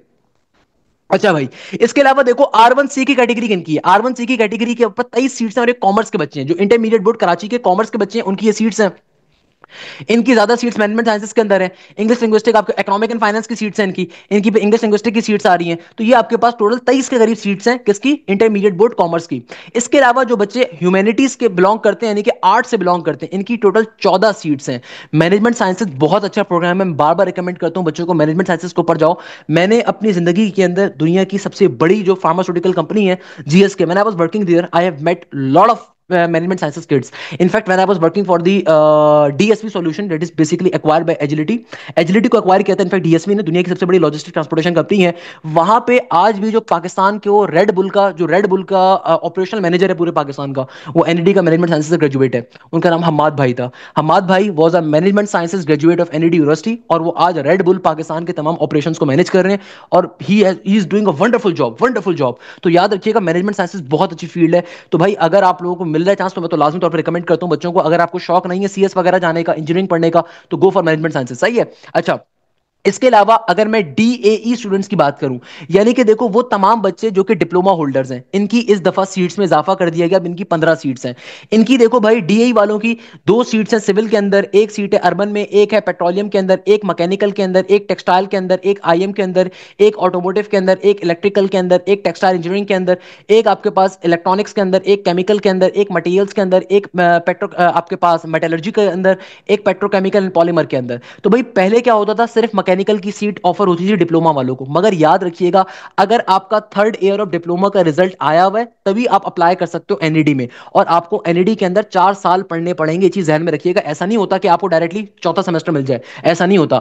अगर आपके थर्ड ईयर डिप्लोमा का रिजल्ट आया हुआ होगा, तब सिर्फ और सिर्फ अप्लाई कर सकते हो एनईडी के लिए. और आपका टेस्ट भी नॉर्मल बच्चों वाला टेस्ट होगा. आपके टेस्ट में डिप्लोमा का कोर्स नहीं आएगा. आपका टेस्ट भी नॉर्मल जो इंटरमीडिएट का और जो ए लेवल्स का कोर्स कंटेंट से टेस्ट फॉर्म होता है, वही टेस्ट आपका भी होगा. अच्छा, इसके अलावा डिफरेंटली एबल्ड पर्सन का मतलब क्या है कि अगर किसी को कोई माजूरी है, अगर कोई माजूर बच्चा है, तो इस कैटेगरी के ऊपर हर तरह का बच्चा अप्लाई कर सकता है. अगर कोई माजूर बच्चा है जिसकी कोई भी जाहिरी तौर पे कोई माजूरी है, वो बच्चा इस पर अप्लाई कर सकता है. और उनकी सीट्स कंप्यूटर साइंसेस के अंदर उनकी 6 सीट्स रखी हुई हैं. इसके अलावा कंप्यूटेशनल फाइनेंस में 1 सीट है, मैनेजमेंट साइंसेस में है, आर्किटेक्चर के अंदर है, इंग्लिश लिंग्विस्टिक, और आपके पास जो ये इकोनॉमिक एंड फाइनेंस है इसके अंदर है. इसके अलावा थर्ड कैंपस में 1 सीट है. तो 13 सीट्स हैं. अगर आपके अंदर कोई माजूरी है, आप लंगड़ा के चलते हैं, हाथ का कोई डिसऑर्डर है, 6 उंगलियां हैं, तो जो भी कोई भी आपकी जाहिरी या बातनी कोई माजूरी है, तो आप उसको शो अप करवा के यहाँ पे कर सकते हो, मगर आपका मेडिकल सर्टिफिकेट वगैरह प्रॉपर्ली सबमिट होगा. अच्छा, एनईडी के अंदर रिलीजियस माइनॉरिटीज की सीट्स प्रॉपर्ली रखी हुई हैं.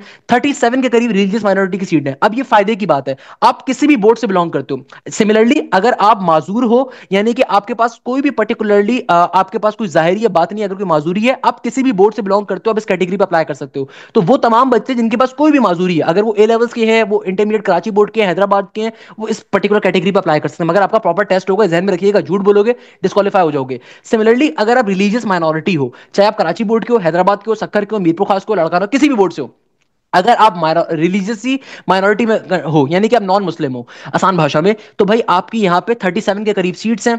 इसमें कौन कौन से डिपार्टमेंट है? पेट्रोलियम है आपके पास, अच्छे डिपार्टमेंट, मेटलर्जी है, मटेरियल्स है. इसके अलावा आपके पास यहाँ पे डेवलपमेंट स्टडीज है. इसके अलावा आपके पास थर्ड कैंपस में इन्होंने 20 सीट्स रखी हुई हैं. इंग्लिश लिंग्विस्टिक के अंदर आपके पास, या इकोनॉमिक एंड फाइनेंस में 2 हैं, और थर्ड कैंपस के अंदर आपकी उसके कंप्यूटर के अंदर 3 सीट्स रखी हुई हैं. ओके, इसके अलावा वो तमाम बच्चे जो हैदराबाद बोर्ड के हैं, तो हैदराबाद बोर्ड की सिर्फ 34 सीट्स हैं. अब हैदराबाद बोर्ड के बच्चे परेशान हो जाते हैं, भाई 34 बच्चे भी तो कंपीट करेंगे ना. तो भाई वो तमाम बच्चे जो हैदराबाद बोर्ड से मेरी बात सुन रहे हैं, हैदराबाद से बैठ के जो लोग मेरी बात सुन रहे हैं, मैं आपको एक चीज बहुत कैटेगोरिकल में बता देता हूं.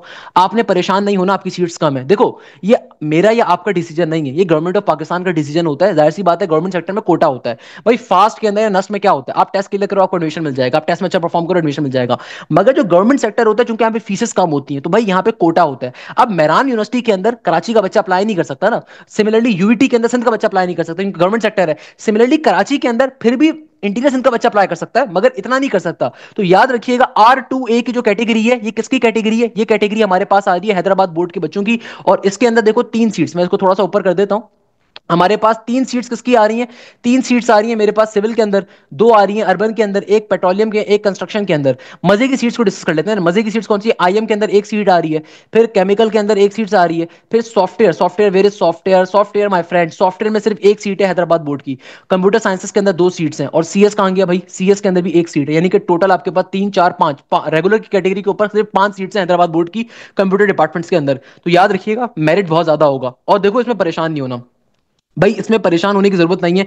ये जो 5 बच्चे सीट को सेलेक्ट करेंगे ना, ये भी तो पढ़ने वाले होंगे ना, ये भी तो पढ़ाई करेंगे, तो आप भी उसमें हो सकते हो। आपको टेस्ट पे मेहनत करनी है। मैं हमेशा बच्चों से एक बात कहता हूं, देखो किस्मत को आप चेंज नहीं कर सकते। You can not change the nature, you can not fight with the nature, you can not fight with the system, you can fight with your own self. Always remember this thing.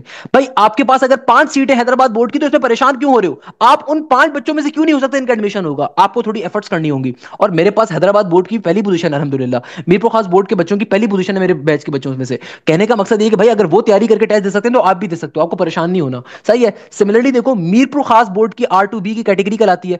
इसमें pre engineering, pre medical, computer science, commerce, art सारे बच्चे involve हैं। इनकी seats है 41। और इनके पास computer के इनके पास CS के अंदर भी इनकी भी एक सीट है, इनकी सॉफ्टवेयर में एक सीट है, और इनकी कंप्यूटर साइंसेज में एक सीट है। तो रेगुलर के ऊपर इनकी सीट्स कम है। अच्छा, मैं बड़े मजे की बात बताऊं, जो SF11 स्पॉन्सर है ना, उसके ऊपर हर बच्चा अप्लाई कर सकता है, हर बच्चा उस पर अप्लाई कर सकता है, उसमें बोर्ड्स का हिसाब नहीं होता। तो भाई आप फिर स्पॉन्सर पे अप्लाई कर दो, आप स्पॉन्सर पे अप्लाई कर दो, कोई मसले की बात नहीं, स्पॉन्सर पे कंफर्म ही हो जाता है अगर आप टेस्ट में अच्छा परफॉर्म करते हो। सही है। अच्छा, सक्खर बोर्ड की सिर्फ 29 सीट्स है आपके पास। सक्खर बोर्ड की कैटेगरी कहलाती है R2C की। इसमें आप देख लो भाई, आपकी सीट्स प्रॉपर आ रही है यहाँ पे। इसको थोड़ा बार बार मुझे जूम आउट करना पड़ेगा थोड़ा सा, चलो मैं जूम आउट कर देता हूँ इसको। सही है ना? तो हमारे पास यहाँ पे क्या आ रहा है, मेरे पास ये आ रहा है सक्खर बोर्ड। सक्खर बोर्ड के अंदर देखो आपके पास इस तरह की सारी सीट्स आ रही हैं। सही है। तो ये मेरे पास सक्खर बोर्ड की सीट्स आ रही हैं। इनकी भी CS के अंदर एक ही सीट है, और इनकी देन मेरे पास सॉफ्टवेयर में एक सीट है, और इनकी कंप्यूटर साइंस में भी एक सीट है। सक्खर बोर्ड की टोटल 29 सीट्स हैं। फिर लड़काना बोर्ड आ रहा है, लड़काना बोर्ड की भी 29 सीट्स हैं, सेम तरह की कैटेगरी होगी, और ये R2D कैटेगरी कहलाती है। फिर R2E जो कैटेगरी है, ये आपके पास 16 सीट्स आ रही हैं टोटल। किसकी आ रही है? नवाबशाह बोर्ड की। तो खाली यही बोर्ड के बच्चे अप्लाई कर सकते हैं। अगर आप शहीद बेनजीराबाद से बिलोंग करते हो तो आप अप्लाई नहीं कर सकते इन कैटेगरीज के ऊपर। तो आपका जो इंटरमीडिएट बोर्ड है उसकी बेसिस पे आपको एडमिशन मिलता है। अब आते हैं फेडरल बोर्ड के बच्चों के लिए। फेडरल बोर्ड की अगेन 67 सीट्स हैं। फेडरल बोर्ड की कितनी सीट्स हैं? 67, इंक्रीज कर दी गई हैं। तो फेडरल बोर्ड वालों का अच्छा हिसाब होता है भाई। फेडरल बोर्ड की टोटल 67 सीट्स हैं। फेडरल बोर्ड के बच्चे, उनकी परसेंटेज भी अच्छी होती है, उनके पढ़ने वाले बच्चे होते हैं माशाल्लाह से, मेरे फेवरेट बच्चे हैं। तो उनकी सीट्स की डिस्ट्रीब्यूशन आपके सामने शो हो रही है। फेडरल बोर्ड के अंदर आपके पास सॉफ्टवेयर के अंदर इनकी 2 सीट्स हैं, और CS के अंदर भी इनकी 2 सीट्स हैं, और 8 सीट्स हैं इनकी कंप्यूटर साइंसेस के अंदर। बाकी डिपार्टमेंट में सीट्स इनकी गिवन है। फिर आगा खान बोर्ड आता है। आगा खान बोर्ड के बच्चे भी मेरे फेवरेट होते हैं, क्योंकि इनकी भी सीट्स ज्यादा हैं, और ये भी पढ़ने वाले माशाल्लाह से अच्छे बच्चे होते हैं। तो आगा खान बोर्ड की प्री इंजीनियरिंग कंप्यूटर साइंस की सीट्स अवेलेबल हैं। आगा खान बोर्ड की प्री मेडिकल का बच्चा अप्लाई कर सकता है। आगा खान के प्री मेडिकल की 18 सीट्स दी हुई है भाई, यानी कि लास्ट टाइम आगा खान बोर्ड से काफी बच्चों ने अप्लाई किया होगा। तो देखो R3B, R3C, R3D। तो आगा खान बोर्ड की कंप्यूटर साइंस की सीट से गिवन है, आप इसको पढ़ सकते हो। मैंने आपको पढ़ने का तरीका मैंने सिखा दिया, तो आप पढ़ सकते हो इसको। सिमिलरली आगा खान बोर्ड की कॉमर्स की सीट्स गिवन है R3C के अंदर। R3D के अंदर आगा खान के प्री मेडिकल के बच्चों की सीट्स गिवन है। सही है। तो ये आपके पास तमाम की तमाम चीजें आ रही हैं। अच्छा, सिमिलरली देखो, आगा खान प्री मेडिकल वालों को 5 सीट्स NED ने दी हैं CS के अंदर। फिर जियाउद्दीन बोर्ड आता है। जियाउद्दीन बोर्ड की टोटल 20 सीट्स हैं। जियाउद्दीन बोर्ड की टोटल 20 सीट है। जियाउद्दीन बोर्ड की CS के अंदर कोई सीट नहीं है। जियाउद्दीन बोर्ड की मेरे पास देन क्या आ रहा है, मेरे पास जियाउद्दीन बोर्ड की कंप्यूटर के अंदर कंप्यूटर साइंसेज में 2 सीट्स आ रही हैं। तो भाई जियाउद्दीन बोर्ड का देखो मसला क्या होता है, मैं बता देता हूँ। वो तमाम बच्चे जियाउद्दीन बोर्ड से बैठे हुए ना, भाई जियाउद्दीन बोर्ड इंतहाई बेकार घटिया बोर्ड होता है। उसके पीछे रीजन ये कि यहाँ पे चीटिंग होती है। सबको पता है, फर्स्ट और सेकंडरी के कंबाइंड पेपर होते हैं, और परसेंटेज इंक्रीज आती है। इसीलिए NED ने उस चीज को ध्यान में रखते हुए उनकी सीट्स कम रखी हुई, क्योंकि जियाउद्दीन बोर्ड का बच्चा भी कम होता है। सेकंडली अगेन, अब ये 2 सीट जो आ रही है, इस पे भी बच्चा कंपीट करता है। और देखो, जो पढ़ने वाला बच्चा होगा, कोई कहता है कि नहीं सर ये गलत बात है, ऐसा क्यों आप कह रहे हैं? भाई अगर कोई पढ़ने वाला बच्चा होगा, वो इन 2 सीट्स पे भी कंपीट करेगा, और उस पर भी एडमिशन हासिल करेगा, क्योंकि 2 सीट्स तो गिवन है आपको। तो जियाउद्दीन बोर्ड का बच्चा जो होता है भाई, जाहिर सी बात है, NED को भी बात मालूम है, क्योंकि NED यूनिवर्सिटी पेपर सेट कर रहा होता है, बहुत दफा इंटरमीडिएट की बोर्ड्स की ऑडिट कर रहा होता है। NED चूंकि पाकिस्तान की और कराची की और सिंध की सबसे बड़ी यूनिवर्सिटी के तौर पर काउंट होती है, तो जाहिर सी बात है अक्सर इंटरमीडिएट बोर्ड्स का ऑडिट करते हैं, तो इनको आइडिया के जियाउद्दीन बोर्ड में क्या हो रहा होता है। तो सिमिलरली 2 साल का एक साथ आप टेस्ट देते हो, और उनका एक साथ आपके पास कंबाइन रिजल्ट आ रहा होता है। तो इसीलिए इन्होंने क्या करा हुआ है, जियाउद्दीन बोर्ड की सीट्स ओवरऑल कम रखी हुई है, मगर 2 सीट्स आपके पास CS में जियाउद्दीन बोर्ड की अवेलेबल है। तो भाई जाहिर सी बात है, जो मेहनती बच्चा होगा वो उसमें भी अप्लाई करेगा। तो ये हमारे पास आ रहे हैं। अच्छा, इसके अलावा देखो, A लेवल्स के बच्चों की 139 सीट्स आ रही है। A लेवल्स के बच्चे मेरे फेवरेट। अगेन भाई, A लेवल्स के बच्चों की 139 सीट्स आ रही है।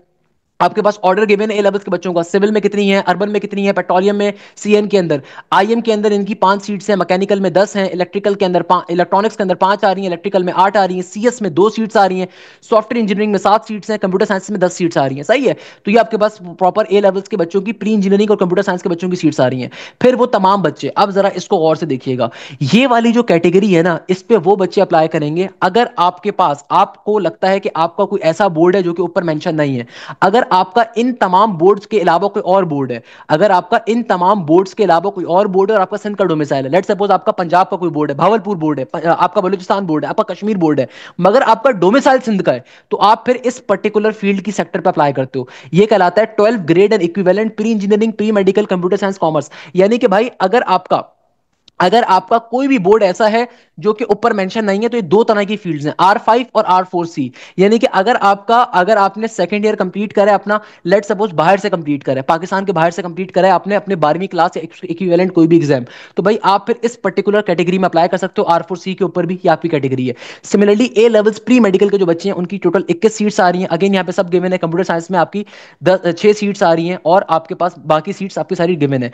ए लेवल्स कॉमर्स के बच्चों की 4 सीट्स हैं, ए लेवल्स आर्ट्स के बच्चों की 2 सीट्स हैं। सिमिलरली देखो ये वाली कैटेगरी भी बड़ी इंपॉर्टेंट है, ये वो तमाम बच्चे इस कैटेगरी में अप्लाई कर सकते हैं जो कि कराची बोर्ड, आगा खान, मीरपुर खास, हैदराबाद, सक्खर, लाड़काना, नवाबशाह, जयाउद्दीन, फेडरल और फॉरेन एग्जाम। यानी कि अगर आपका ये वाली जो R4C की कैटेगरी है फॉरेन एग्जाम की है, अगर आपका फॉरेन का कोई एग्जाम भी नहीं है, आपका पाकिस्तान के अंदर ही आपने लेट सपोज पेशावर बोर्ड से आपने तालीम अपनी मुकम्मल करी है, सेकंड ईयर कंप्लीट करा है, फर्स्ट ईयर सेकंड ईयर के पेपर दे रहे हो, फर्स्ट ईयर कंप्लीट करा है पेशावर बोर्ड से या बलूचिस्तान बोर्ड से, मगर सिंध का डोमिसाइल है, तो आप इस कैटेगरी में फिर अप्लाई कर सकते हो R5 की कैटेगरी के अंदर। इसके अलावा देखो rural areas of city division Karachi, यानी कि वो बच्चे, अब ये जो कैटेगरीज है ना, ये कुछ बच्चों को प्रेफरेंस दी जाती है। अब देखो अगर कोई बच्चा रूरल से बिलोंग करता है, रूरल का मतलब क्या होता है, आप कराची के मजाफाती इलाकों से बिलोंग करते हो, यानी कि rural areas of the Karachi division. इसका मतलब क्या है, आप औरंगी टाउन से बिलोंग कर रहे हो, या फिर लेट सपोज आप लियारी से बिलोंग कर रहे हो, या फिर लेट सपोज आप मलीर के जो आपके गांव हैं, देहात हैं, वहां से बिलोंग कर रहे हो, तो आपकी 6 सीट्स हैं इस कैटेगरी पे, लाजमी तौर पे अप्लाई करो अगर आप रूरल एरिया से बिलोंग करते हो। मेरी बात अपने दोस्तों तक पहुंचाइएगा, वो बच्चे तो जो मुतवस्सित तबकों से बिलोंग करते हैं और आप किसी ऐसे एरिया से बिलोंग करते हो जो कि प्रॉपर शहर का हिस्सा नहीं है, रूरल है, यानी कि गांव देहात के तौर पर कंसीडर होता है, कराची के बाहर का मजाफाती एरिया है, तो यहाँ पे अप्लाई कर सकते हो। वो तमाम बच्चे जो एनईडी के प्रॉपर टीचर्स की औलाद हैं, यानी कि उनकी टोटल 35 सीट्स हैं, अगर आपके वालिद साहब, आपकी वालदा एनईडी में टीचिंग कर चुके हैं या करते रहे हैं या कर रहे हैं, तो आपके पास एक और ऑप्शन है कि आप इस कैटेगरी पर अप्लाई कर सकते हो। ये एडिशनल कैटेगरीज हैं। सिमिलरली देखो नॉन टीचिंग स्टाफ, यानी कि आपके वालिद साहब एनईडी के अंदर लैब असिस्टेंट हैं, कोई भी और काम करते हैं XYZ का, तो अगर आप उनके औलाद हो तो आप इस पर्टिकुलर कैटेगरी के ऊपर एडिशनली इस पे भी अप्लाई कर सकते हो। ये एडिशनल कैटेगरीज है, इस पे अप्लाई वो बच्चे करेंगे जिन्होंने ऊपर कोई कैटेगरी सेलेक्ट कर ली, अब ये इजाफी कैटेगरी आपके लिए आ रही है। अगर आप आउटस्टैंडिंग स्पोर्ट्समैन हो, इसकी टोटल 4 सीट्स हैं, आउटस्टैंडिंग स्पोर्ट्समैन की टोटल 4 सीट्स हैं, यानी कि अगर आपने नेशनल लेवल के ऊपर, इंटरनेशनल लेवल के ऊपर आपने अपने मुल्क का नाम रोशन किया हुआ है स्पोर्ट्समैन के अंदर, क्रिकेट के अंदर, वॉलीबॉल के अंदर, हॉकी के अंदर, तो आपके पास प्रॉपर सर्टिफिकेशन है। आपने नेशनल और डिस्ट्रिक्ट लेवल के ऊपर, याद रखिएगा एनईडी ने ये प्रोस्पेक्टस में इसको डिफाइन करा हुआ है, ये नहीं कि आप बोलो सर मैं अपनी स्कूल की टीम में क्रिकेट चैंपियन था, ऐसा नहीं। अगर आपने डिस्ट्रिक्ट लेवल से ऊपर, यानी कि आपने अपने मुल्क का नाम रोशन किया हुआ है, आपने नेशनल लेवल के ऊपर, तो आप इस कैटेगरी में भी अप्लाई कर सकते हो। आउटस्टैंडिंग स्पोर्ट्समैन, आपको प्रॉपर सर्टिफिकेशन होनी चाहिए। इसका तरीकेकार ये होता है कि एनईडी विजिट करके आप प्रॉपर्ली अपने डॉक्यूमेंट्स उन्हें सबमिट करवाओगे। देन हमारे पास आती है डिंशा फैमिली। डिंशा फैमिली कौन सी है, जो नादिर अडल्शो डिंशो की फैमिली थी, यानी कि जिन्होंने एनईडी का काम किया था, इन लोगों को खसूसी प्रेफरेंस दी जाती है। इनकी टोटल 6 सीट्स एक्स्ट्रा हैं, यानी कि अगर इस फैमिली का कोई बंदा जो कि बहुत ही कम होता है कि भाई इस पारसी फैमिली के अब बंदे पाकिस्तान में हो, बट अगर कोई है तो उनकी 4 सीट्स हैं। नॉमिनीज ऑफ एलिजे फाउंडेशन, एलिजे फाउंडेशन क्या थी, ये अगेन एक हमारे पास एक फाउंडेशन आ रही थी जिसने एनईडी को अपना एक पूरा का पूरा बहुत बड़ी जगह गिफ्ट के तौर पर दी थी। आगा खान यूनिवर्सिटी के बिल्कुल सामने एनईडी का एलिजे कैंपस है, जहां पे बायोमेडिकल इंजीनियरिंग की क्लासेस होती हैं। तो अगर कोई इस फैमिली का बच्चा है तो उसके लिए अलग से 6 सीट्स हैं। अच्छा, nominees of UET Lahore and Taxila, अगर आपका यूईटी लाहौर का टेस्ट क्लियर हुआ हुआ है तो आप यूईटी लाहौर के एडमिशन डिपार्टमेंट से, उनके एडमिन डिपार्टमेंट से एक चिट्ठी बनवाओगे, एडमिशन ट्रांसफर करवाओगे और आप एनईडी में एडमिशन हासिल कर सकते हो उस कैटेगरी के ऊपर। अगर आप यूईटी पेशावर की तरफ से अपने नॉमिनी हो, नॉमिनी का मतलब होता है कि आप यूईटी के पास जाओगे, यूईटी लाहौर के पास, यूईटी टेक्सला के पास, यूईटी पेशावर के पास, और उनको जाके बोलोगे कि भाई मैं कराची में रहता हूं, मुझे एनईडी यूनिवर्सिटी में एडमिशन चाहिए और अभी इनके फॉर्म सबमिट हो रहे हैं, तो वो आपको एक प्रॉपर्ली स्लिप बना के दे देंगे, उस स्लिप की बेसिस के ऊपर आपको एडमिशन यहाँ पे मिल रहा होगा। इसके अलावा गवर्नमेंट ऑफ बलूचिस्तान, यानी कि आपको बलूचिस्तान गवर्नमेंट के पास जाके उनसे उनके जो education department government of Balochistan का, उनसे आपको प्रॉपर्ली चिट्ठी बनवानी होगी कि आपको एनईडी में एडमिशन चाहिए। तो अगर आप बलूचिस्तान के डोमिसाइल होल्डर होगे तो ये उनको लोगों के लिए सीट है। सिमिलरली अगर आप फाटा का अब केपीके में जम हो चुका है, तो आप केपीके के एजुकेशन डिपार्टमेंट के पास जाओगे और उनको बोलोगे कि भाई मैं फाटा से बिलोंग करता हूं और मेरे पास फाटा का डोमिसाइल है, तो भाई मैं एनईडी में एडमिशन लेने का ख्वाहिशमंद हूं, तो आप इस कैटेगरी पे फिर अप्लाई कर सकते हो। सिमिलरली अगर आप कश्मीर से बिलोंग करते हो और आपके पास कश्मीर का डोमिसाइल है, तो आप कश्मीर गवर्नमेंट के पास जाओगे, उनके एजुकेशन डिपार्टमेंट के अंदर, और वहां से जाके अपनी एक चिट्ठी बनवाओगे। सिमिलरली गिलगित बल्तिस्तान के अगर आप स्टूडेंट हो, बहुत सारे बच्चे गिलगित बल्तिस्तान से आते हैं एनईडी के अंदर माशाल्लाह से, तो भाई अगर आप गिलगित बल्तिस्तान का आपका डोमिसाइल है, तो आप गिलगित बल्तिस्तान गवर्नमेंट के पास जाओगे, उनसे जाकर रिक्वेस्ट करोगे कि भाई मुझे पर्टिकुलरली एनईडी में एडमिशन चाहिए, तो वो आपको पर्टिकुलरली चिट्ठी बना के देंगे, तो वो चिट्ठी सबमिट होती है और उसकी बेसिस पर अप्लाई कर सकते हो। इसके अलावा education education, ministry of education, यानी कि अगर आप इनमें से कहीं से बिलोंग नहीं करते तो उसकी खाली एक ही सीट है वैसे मैकेनिकल के अंदर, तो ये आप डायरेक्टली गवर्नमेंट ऑफ पाकिस्तान का जो एजुकेशन डिपार्टमेंट है उसको ईमेल करो, उनको विजिट करो और उनसे जाके कर लो। अगर आप इंडियन ऑक्युपाइड कश्मीर से बिलोंग करते थे, आपकी फैमिली बिलोंग करती है, तो 5 सीट्स उसकी हैं। भाई जीएचक्यू आर्मी की माशाल्लाह से 9 सीट्स आ रही हैं। नेवी के एनएचक्यू की आपके पास एक सीट आ रही है। एयरफोर्स के नॉमिनीज की एक सीट आ रही है। ये आपको आर्मी या आर्मी, नेवी या एयरफोर्स को रिकमेंड करेगा। यानी कि अगर आपके वाले साहब आर्मी के अंदर हैं, आपके वाले साहब नेवी के अंदर हैं, आपके वाले साहब एयरफोर्स के अंदर हैं, तो वहां से वो अपने पर्टिकुलरली उसकी ऑफिशियल लेटर हेड के ऊपर लिखवाएंगे और वो पर्टिकुलरली एनईडी में सबमिट होगा। आप डायरेक्टर ऑफ एडमिशन जो एनईडी के हैं डॉक्टर आमिर इकबाल साहब, उनको मेरा भी सलाम कहिएगा, मेरे बड़े बेहतरीन उस्तादों में से उस्ताद रहे हैं, तो वो आप उनके पास विजिट करोगे और उसकी बेसिस के ऊपर आपको मिलेगा। अगर आप सिंध रेंजर्स की तरफ से आते हो, यानी कि वाले साहब सिंध रेंजर्स के अंदर थे, तो आप वहां से भी ले सकते हो। एयरपोर्ट सिक्योरिटी फोर्सेज की 4 सीट्स हैं। इसके अलावा मिनिस्ट्री ऑफ फाइनेंस की 5 सीट्स आ रही हैं, यानी कि वो फॉरेन कैंडिडेट्स जिनको नॉमिनेट करेगा आपके पास मिनिस्ट्री ऑफ फाइनेंस, यानी कि फॉरेन कैंडिडेट्स की सीट्स आ रही हैं 5। जो टोटल एनईडी के अंदर इस दफा जो रेगुलर स्कीम के ऊपर सीट है ये आ रही है 2340 के करीब की, 2338 के करीब रेगुलर के ऊपर सीट्स आ रही हैं। तो ये रेगुलर की सीट्स हैं, यानी कि अगर आप इन सीट्स पे एडमिशन हासिल करते हो तो आपको नॉर्मल एडमिशन फीस देनी होगी, आपको अलग से पखराटों में नहीं पड़ना। अब आते हैं असल चीज के ऊपर। Now comes toward a very important thing, self finance की स्कीम। तो भाई सेल्फ फाइनेंस के ऊपर क्या चीज है? सेल्फ फाइनेंस के ऊपर कराची बोर्ड की इस दफा सीट्स हैं सिर्फ 199, कराची बोर्ड की SF1A, याद रखिएगा। अगेन सेल्फ फाइनेंस के ऊपर भी आपका इंटरमीडिएट बोर्ड मैटर करता है, सिर्फ स्पॉन्सर के ऊपर मैटर नहीं करता। स्पॉन्सर पे हर किस्म का बच्चा अप्लाई कर सकता है। तो सेल्फ फाइनेंस के ऊपर भी आपका, अगर आप कराची बोर्ड से बिलोंग करते हो तो आप फॉर्म फिल करते हुए SF1A को सिलेक्ट करोगे और आपकी टोटल सीट्स है 199 की। आपकी सिविल के अंदर कितनी है, मैकेनिकल में कितनी है, सारी यहाँ पे गिवन है। मैंने आपको पढ़ने का तरीका बता दिया, आप देख सकते हो कि भाई देखो कंप्यूटर साइंसेस के 18 सीट्स हैं, सॉफ्टवेयर में 10 सीट्स हैं सेल्फ फाइनेंस के ऊपर, और कंप्यूटर इंजीनियरिंग के अंदर 19 सीट्स हैं।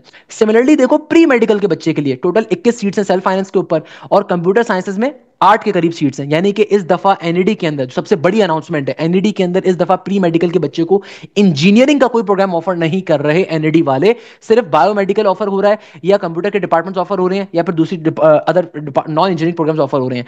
हैदराबाद बोर्ड की आपके पास चाहे वो प्री मेडिकल हो, प्री इंजीनियरिंग हो, कंप्यूटर साइंस हो, हैदराबाद बोर्ड की कंप्यूटर साइंस में 2 सीट्स हैं और सीएस कंप्यूटर इंजीनियरिंग में 1 सीट है और सॉफ्टवेयर में 1 सीट है। सिमिलरली मीरपुर खास की टोटल 14 सीट्स हैं सेल्फ फाइनेंस के ऊपर, SF2B कहलाएगा ये, फॉर्म फिल करते हुए याद रखिएगा। और यहाँ पे आपके पास ये सीट्स डिस्ट्रीब्यूशन गिवन है। सखर बोर्ड की सेम गोज फॉर ये 14 सीट्स हैं, लड़काना बोर्ड की 13 हैं, नवाबशाह बोर्ड की 8 हैं। इसके अलावा अगर आपका HSC pre engineering, pre medical, computer science federal board किसी भी ऐसे इंस्टीट्यूट से हुआ है जो कि इस्लामाबाद में लोकेट करता है, यानी कि फेडरल बोर्ड, आसान भाषा में इसको फेडरल बोर्ड सिस्टम कहा जाता है, जो फेडरल बोर्ड के बच्चे हैं उनकी सेल्फ फाइनेंस पे 22 के करीब सीट्स है। आप इसको पढ़ सकते हो कौन कौन से डिपार्टमेंट, कौन कौन सी फील्ड्स हैं। आखान बोर्ड की टोटल 29 सीट्स अवेलेबल हैं। आपके पास SF3B ये कैटेगरी कहलाती है। खाली यहाँ पे आखान बोर्ड के जो बच्चे हैं सेल्फ फाइनेंस के ऊपर जब अप्लाई करेंगे उस कैटेगरी को सेलेक्ट करेंगे। जियाउद्दीन बोर्ड की सिर्फ 3 सीट्स अवेलेबल हैं आपके पास सेल्फ फाइनेंस के ऊपर। वाइल अगर आपका कोई भी इंस्टीट्यूट पाकिस्तान में लोकेट करता है ए लेवल्स का, यानी कि अगर आप ए लेवल्स के स्टूडेंट हो, ए लेवल्स का आपका इंस्टीट्यूट पाकिस्तान में लोकेट कर रहा है, तो उस सूरत में आपकी 82 के करीब सीट्स हैं सेल्फ फाइनेंस के ऊपर, यानी कि ए लेवल्स की सीट्स अच्छी खासी है, कोई परेशान होने की जरूरत नहीं है। सिमिलरली अगर आपका 12वीं जमात या उसका अलावा कोई इंस्टीट्यूट आपका पाकिस्तान में लोकेट करता है, यानी कि आपने कोई भी आपने एग्जाम दिया जो कि बराबर है ए लेवल्स के या 12th ग्रेड के, तो उनकी सेल्फ फाइनेंस के ऊपर 9 सीट्स हैं। और अगर आपने इन तमाम बोर्ड्स के अलावा किसी और बोर्ड से आपने अपनी तालीम मुकम्मल करी है, भावलपुर बोर्ड हो गया आपके पास, पंजाब बोर्ड हो गया आपके पास, मीरपुर खास बोर्ड आपके पास, सॉरी कश्मीर बोर्ड हो गया या पेशावर बोर्ड हो गया, तो इनकी सेल्फ फाइनेंस में 3 सीट्स हैं। अगर आपका ए लेवल्स पाकिस्तान के बाहर किसी इंस्टीट्यूट से कंप्लीट हुआ है तो इनकी टोटल 10 के करीब सीट्स हैं। इसके अलावा अगर आपकी 12वीं जमात पाकिस्तान के बाहर से कंप्लीट हुई है तो आपकी 4 सीट्स हैं। अगर आपका HSC pre engineering, pre medical from the federal board है जो कि पाकिस्तान के बाहर का फेडरल बोर्ड है, यानी कि लेट्स सपोज दुबई में आपकी तालीम मुकम्मल हुई है जो कि फेडरल बोर्ड तो पाकिस्तान का है मगर वो है पाकिस्तान के बाहर, तो आपकी सेल्फ फाइनेंस के ऊपर 13 सीट्स हैं। इसके अलावा foreign candidates whose names are forwarded by the higher education commission of Pakistan HEC की तरफ से जिनकी नॉमिनी आती है उनकी सेल्फ फाइनेंस के ऊपर SF7A होती है। अफगान कैंडिडेट जो कि हायर एजुकेशन कमीशन की तरफ से जिनकी नॉमिनीज आ रही हैं उनकी सेल्फ फाइनेंस पे ये कैटेगरी आ रही है। सेम सारी similarly real son and daughters of the NEDN life members, इसका मतलब क्या है? अगर आपके वाले साहब एनईडी यूनिवर्सिटी के ग्रेजुएट हैं, आपकी वालदा एनईडी की ग्रेजुएट है, तो आप इस कैटेगरी के ऊपर भी अप्लाई कर सकते हो बिल्कुल। इसके अलावा जो प्रोफेशनल इंजीनियर्स हैं उनकी 4 सीट्स हैं, यानी कि अगर आपके वाले साहब प्रोफेशनल इंजीनियर्स हैं, PhD रिकॉग्नाइज्ड इंजीनियर है आपके वालदेन कोई भी, तो आप आप SF9A पे भी अप्लाई कर सकते हो। इसके अलावा अगर आपके वालिदैन प्रोफेशनल आर्किटेक्ट हैं या टाउन प्लानर्स हैं तो 2 सीट्स होती हैं। इसके अलावा real son and daughter of the expatriate Pakistanis, सही है ना, तो उनकी 11 सीट्स हैं। इसके अलावा डिंशा फैमिली की सेल्फ फाइनेंस के ऊपर 4 हैं। इसके अलावा इंटरनेशनल एसएस वालों की आपके पास 2 सीट्स हैं। ये सारी तो आपके पास आ गई। अब आते हैं स्पॉन्सर के ऊपर कि देखो इस दफा स्पॉन्सर के ऊपर टोटल कितनी सीट्स आ रही हैं, 164 के करीब।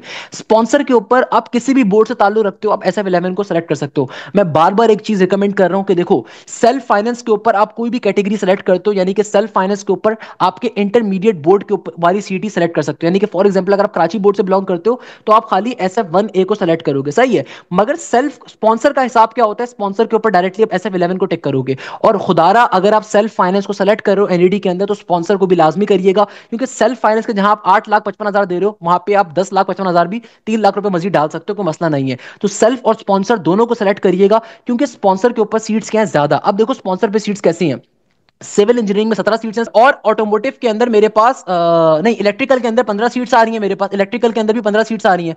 कंप्यूटर इंजीनियरिंग के अंदर 20 सीट्स आ रही हैं स्पॉन्सर के ऊपर। फिर देखो सॉफ्टवेयर इंजीनियरिंग के अंदर 15 सीट्स आ रही हैं और सबसे ज्यादा सीट्स 82 सीट्स आ रही हैं कंप्यूटर साइंस के अंदर। कंप्यूटर साइंस में आपको पता है ज्यादा सीट्स क्यों है कंप्यूटर साइंस के अंदर, क्योंकि यहाँ पे प्री मेडिकल का बच्चा भी अप्लाई कर सकता है, यहाँ पे इंजीनियरिंग का बच्चा भी अप्लाई कर सकता है, यहाँ पे कंप्यूटर साइंस वाला बच्चा भी अप्लाई कर सकता है।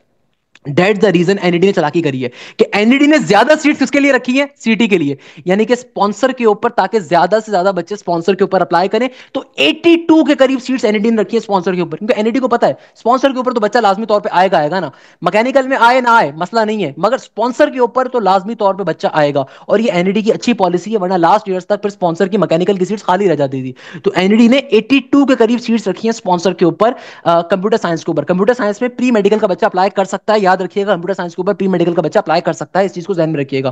खैर, तो कहने का मकसद क्या है, कहने का मकसद यह है कि आप एनईडी के अंदर अगर आप प्री मेडिकल बैकग्राउंड से बिलोंग करते हो तो आप एनईडी में कंप्यूटर साइंस में बिल्कुल अप्लाई कर सकते हो, परेशान होने की जरूरत नहीं। देखो मैंने यहां पे आपको डिटेल के अंदर मैंने आपको सारी चीजें बताई। एक चीज को ध्यान में रखिएगा कि एनईडी के अंदर कंप्यूटर साइंस के अंदर प्री मेडिकल का बच्चा अप्लाई कर सकता है, यानी कि आर्टिफिशियल इंटेलिजेंस के अंदर, डेटा साइंसेस के अंदर, गेमिंग एंड एनिमेशन के अंदर, या फिर साइबर सिक्योरिटी के अंदर। तो भाई जो प्री मेडिकल के बच्चे, आपको सीएस करने के शौक होता था ना, प्री मेडिकल वाले को क्या शौक होता था, सीएस करने का शौक होता था, तो भाई प्री मेडिकल के बच्चे की कंप्यूटर साइंसेस के अंदर सीट अवेलेबल है। आपको मैथ्स का टेस्ट नहीं देना होगा, प्री मेडिकल का बायोलॉजी का टेस्ट आएगा पेपर के अंदर, हम आपको उसकी कंप्लीट तैयारी कवर करवाएंगे। तो भाई मेजॉरिटी प्री मेडिकल के बच्चे को इलेक्ट्रिकल करने का शौक भी नहीं होता था, प्री मेडिकल के बच्चे को मैकेनिकल पढ़ने का वैसे भी शौक नहीं होता था, प्री मेडिकल के बच्चे को शौक क्या होता था, कंप्यूटर साइंस में जाने का था ना। तो भाई कंप्यूटर साइंस में अभी भी प्री मेडिकल का बच्चा जा सकता है। तो भाई स्पॉन्सर के ऊपर 82 सीट्स रखी गई है प्री मेडिकल की। तो याद रखिएगा जो मैं बात आपसे बार बार कर रहा हूं, खुदारा टेस्ट की तैयारी करो। देखो ये चीज मैं आपसे क्यों कह रहा हूं, आपका टेस्ट का वेटेज कितना है, अब जरा इस बात को लॉजिकली समझो। देखो बेटा आपके जो टेस्ट है, इस टेस्ट का आपके पास वेटेज आ रहा है 60% का। आपके पास जो टेस्ट का वेटेज आ रहा है ये कितना आ रहा है, 60% का टेस्ट का वेटेज है। यानी कि आप टेस्ट में जितना अच्छा परफॉर्म करोगे उतना अच्छा आपको पास एडमिशन हासिल करने का चांस होगा। मैंने आपको ये बात अभी बार बार बताई कि देखो चाहे आप रेगुलर पे अप्लाई करते हो, चाहे आप सेल्फ अप्लाई करते हो, चाहे आप स्पॉन्सर पे अप्लाई करते हो, ये चीज जहन में रखिएगा कि आप जितना अच्छा टेस्ट को जाके परफॉर्म करोगे उतने ज्यादा एडमिशन के चांसेस होंगे। अगर आप में से कोई बच्चा सोच रहा है कि सर सेल्फ या स्पॉन्सर के मैंने 8 लाख 9 लाख 10 लाख पे कर दिए तब तो एडमिशन कंफर्म है, नहीं भाई, यहां पे भी मेरिट बनता है, हर चीज का मेरिट है, हर चीज का मेरिट है। आप जितना ज्यादा टेस्ट का अच्छा परफॉर्मेंस दोगे उतने ज्यादा चांसेस होंगे एडमिशन के। अगर टेस्ट के अंदर फेल हो गए, 50 से कम नंबर लिए, तब भी एडमिशन नहीं है। अगर 51 नंबर लिए तब भी एडमिशन हासिल नहीं हो सकता। इसीलिए देखो एनईडी के साल में 2 दफा टेस्ट होंगे। एक दफा होगा एनईडी का राउंड नंबर 1, राउंड नंबर 1 के टेस्ट की डेट है 24 मई की, और राउंड नंबर 2 का जो एनईडी का टेस्ट होगा ये आपके पास कंडक्ट होगा 12 जुलाई को। तो खुदारा सिर्फ एक टेस्ट को नहीं देना। मैं ये बात बार बार क्यों कहता हूं कि देखो अगर आप सिर्फ राउंड नंबर 2 का टेस्ट देने का सोच रहे हो, आप गलत काम कर रहे हो। आप अपने एडमिशन के चांसेस 70% कम कर रहे हो। उसके पीछे लॉजिकली समझो, भाई एनईडी के अंदर सीट्स कम होती हैं, एनईडी गवर्नमेंट सेक्टर यूनिवर्सिटी हजारों बच्चों को थोड़ी प्रेफर करेगी। अब एनईडी में लाखों बच्चे अप्लाई कर रहा होता है दोनों राउंड्स का मिला के, सही है। अब सीट्स कितनी है, सीट्स टोटल सीट्स आप खुद देखो, आपके पास रेगुलर की कैटेगरी के ऊपर तकरीबन 2300 के करीब 2400 की सीट्स हैं, और स्पॉन्सर के और सेल्फ की मिला के 678 की सीट्स हैं, यानी कि तकरीबन तकरीबन 3000 सीट्स हैं। अगर लेट सपोज 10,000 बच्चे भी एनईडी में अप्लाई कर रहे हैं तो 10,000 में से जो टॉप के 3000 बच्चे होंगे ना, जो टॉप के 3000 बच्चे होंगे सिर्फ उनको एडमिशन मिलेगा। टॉप के 3000 का मतलब क्या है कि भाई अगर तमाम बच्चों का टेस्ट क्लियर भी हो जाएगा, मैं एक बेसिक मिसाल आपको देता हूं, अगर 10,000 बच्चे एनईडी के टेस्ट में अप्लाई करते हैं और सबका टेस्ट क्लियर हो जाए, सबका टेस्ट क्लियर हो जाए, फिर क्या होगा, अरे भाई जो टॉप के 3000 होंगे ना, जो टॉप के मेरिट के ऊपर होंगे सिर्फ उनको एडमिशन मिलेगा। इसलिए बार बार कह रहा हूं टेस्ट की तैयारी करो। भाई टेस्ट की तैयारी करना कंपलसरी है। खुदारा ये बात समझो, आपके सेकंड ईयर की परसेंटेज सिर्फ 60 होनी चाहिए, फर्स्ट ईयर की बेसिस पर एडमिशन होगा। हाँ, जो बच्चे इंप्रूवर हैं, जो बच्चे रिपीटर हैं, जो बच्चे पर्टिकुलरली या फिर वो बच्चे जिनका इंटरमीडिएट कंप्लीट हो चुका है या इनका ए लेवल्स कंप्लीट हो चुका है, उनका उनका कंप्लीट इंटरमीडिएट का रिजल्ट काउंट होगा, उनका कंप्लीट ए लेवल्स का रिजल्ट काउंट होगा। अदरवाइज तो आपको ओ लेवल्स की बेसिस पर एडमिशन मिलेगा, अदरवाइज तो आपको फर्स्ट ईयर की बेसिस पर एडमिशन मिलेगा। तो टेस्ट की तैयारी पे फोकस करो। तभी मेरा जो न्यू बैच स्टार्ट हो रहा है 3 अप्रैल से, इसमें आपको कंप्लीट एक एक चीज की तैयारी basic to advance level cover करवाई जाएगी। देखो बैच का फायदा क्या होता है, बैच का फायदा ये होता है कि अल्हम्दुलिल्लाह मैं आपको एक बेसिक चीज दिखाता हूं। लास्ट ईयर दोनों राउंड्स के अंदर मोर देन 44 स्टूडेंट का 90 प्लस स्कोर था। ये सिर्फ मैं उन बच्चों की बात करूं जिनका टेस्ट के अंदर क्या था, 90 प्लस का स्कोर था। अल्हम्दुलिल्लाह लास्ट ईयर के मेरे लास्ट 6 ईयर्स की पोजीशन होल्डर्स हैं भाई। बिस्मा शाहिद, इसको अगर मैं थोड़ा जूम इन कर लूं, लास्ट ईयर मेरे पास राउंड नंबर 2 के अंदर बिस्मा शाहिद 91 नंबर, तकी सिद्दीकी 91 नंबर, अरसला खान 90 नंबर, अहमद रजा 93 नंबर, अदीरा फला 91 नंबर, वसी मुजम्मिल 91 नंबर, जुहेब अली 93 नंबर, मनाहिल बतूल 94 नंबर, लुबाबा बतूल 92 नंबर। इसके अलावा अरीबा जावेद, भाई ये बच्चे आप ही के जैसे घरानों से बिलोंग करते हैं, आसमान से नहीं आ रहे। Areeba Javed 93 number, Mohammad Maaz 92 number, Mohammad Umar 91 number, Syed Mehdi 90 number, Ayesha Noman 93, Umar Hamid 90, Abdul Wase 91, Wali Razan A levels का बच्चा था मेरा बड़ा अच्छा 93 नंबर, जुमना मारूफ 92, बनहल तिलावत 90, मोहम्मद उमर 91, हसन अरसलान 90, मोहम्मद उमर 93, वसीम मुजम्मल दोबारा आ गया 93 number, Syed Hammad batch number 2 93 number, Fatima Asif 91 number, Mohammad Danish 91 number, इसके अलावा हसन जाहिद 92 नंबर। तो बताने का मकसद ये कि भाई इनमें से मेजॉरिटी बच्चे बैच आपके पास राउंड नंबर 1 के पोजीशन होल्डर से। तो भाई अल्हम्दुलिल्लाह लास्ट ईयर कोई भी इंस्टीट्यूट आपसे ये नहीं कह सकता उसके दोनों राउंड्स के टॉप पोजीशन थी। हर इंस्टीट्यूट बोलेगा भाई हमारी तो एनईडी में पहली पोजीशन थी। उनसे जाके आप पूछो तो सही कि भाई कितने दोनों राउंड्स के अंदर क्या नंबर थे, दोनों राउंड से कोई भी नंबर नहीं बताएगा। मोर देन 44 बच्चों का 90 या उससे ज्यादा का नंबर था। 80 वाले तो बेतहाशा है, उनको तो मैं यहाँ पे पिक्चर ही शो नहीं कर सकता, उतने ज्यादा बच्चे थे। तो कहने का मकसद क्या है कि भाई आपको प्रॉपर्ली क्लासेस हमारी जो होती है उसमें बेसिक टू एडवांस लेवल सब पढ़ाया जाएगा। और आपका कंप्लीट कोर्स, खुदारा ये बात जहन में रखिएगा, आपका कंप्लीट कोर्स एनईडी राउंड 1 से पहले कवर करवाया जाएगा। कंप्लीट कोर्स आपका क्या होगा, राउंड 1 से पहले कवर होगा, पूरा का पूरा कोर्स आपको कंप्लीट तैयारी एनईडी के राउंड 1 से पहले कवर करवाई जाएगी। इसके अलावा आपकी बैच के अंदर तमाम सब्जेक्ट्स की क्लासेस लाइव होंगी। आप लोगों को आपके सेकंड ईयर के पेपर्स के दौरान हम लोग गैप भी देंगे, सही है। आपकी तमाम सब्जेक्ट्स की क्लासेस क्या होंगी, लाइव होंगी। हमारी लाइव क्लासेस जूम की एप्लीकेशन के थ्रू होती हैं और इस तमाम की तमाम जो रिकॉर्डिंग्स होती हैं हमारी पोर्टल के ऊपर आप एक्सेस कर सकते हो। आप लोगों को सबसे बड़ा फायदा क्या मिलता है, पाकिस्तान की टॉप की एप्टीट्यूड फैकल्टी, पाकिस्तान की टॉप की एप्टीट्यूड फैकल्टी एक एक चीज आपको पढ़ाएगी। यही फैकल्टी जब किसी प्राइवेट इंस्टीट्यूट में जाके पढ़ाती है तो वहां पे एप्टीट्यूड की, एमडी कैट की, ई कैट की या फिर नस की, एनईडी की, फास्ट के बैचेस की फीस होती है तकरीबन 60,000 रुपए, 50,000 रुपए। आपको इसी एक बैच के अंदर अगर आप एनईडी की तैयारी कर रहे हो वो भी कवर करवाई जाएगी। आप एनईडी के साथ फास्ट यूनिवर्सिटी की तैयारी कर रहे हो, नस की कर रहे हो या यूईटी की तैयारी कर रहे हो, आईबीए की तैयारी कर रहे हो, वो सब भी कवर करवाया जाएगा। यानी कि आपको अलग से ई कैट की फीस नहीं देनी, अलग से बी कैट की फीस नहीं देनी, इस एक बैच में सब पढ़ाया जाएगा। या फिर अगर आप एमडी कैट के स्टूडेंट हो तो भाई आपकी टॉप की तमाम मेडिकल कॉलेजेस की तैयारी भी कवर होगी। इसके अलावा सबसे इंपॉर्टेंट चीज, ना सिर्फ पाकिस्तान के तमाम मेडिकल कॉलेजेस की तैयारी होगी बल्कि अगर आप एनईडी में अप्लाई कर रहे हो तो एनईडी की प्रॉपर्ली तैयारी आपको कवर करवाई जाएगी। तो ये तमाम फीचर्स मेरे बैच के बच्चों को मिलते हैं। इसके अलावा आपके प्रॉपर्ली टेस्ट कंडक्ट होते हैं, ये टेस्ट सबसे ज्यादा इंपॉर्टेंट। देखो कोई तो रीजन है ना कि मेरे बच्चों के अल्हम्दुलिल्लाह 90 प्लस नंबर है, कोई तो रीजन होगा। क्या रीजन है, आपके प्रॉपर्ली टेस्ट कंडक्ट होते हैं, क्लासेस के अंदर आपको रेलिवेंट कोर्स कंटेंट पढ़ाया जाता है। भाई यूट्यूब के ऊपर नुकसान क्या है, यूट्यूब के ऊपर आपको नहीं पता एक टीचर जो पढ़ा रहा है वो कितना रेलिवेंट है आपके कोर्स कंटेंट से। तो आपको क्लासेस के अंदर एक एक चीज डिटेल में पढ़ाई जाती है, समझाई जाती है, एक एक चीज कवर करवाई जाती है।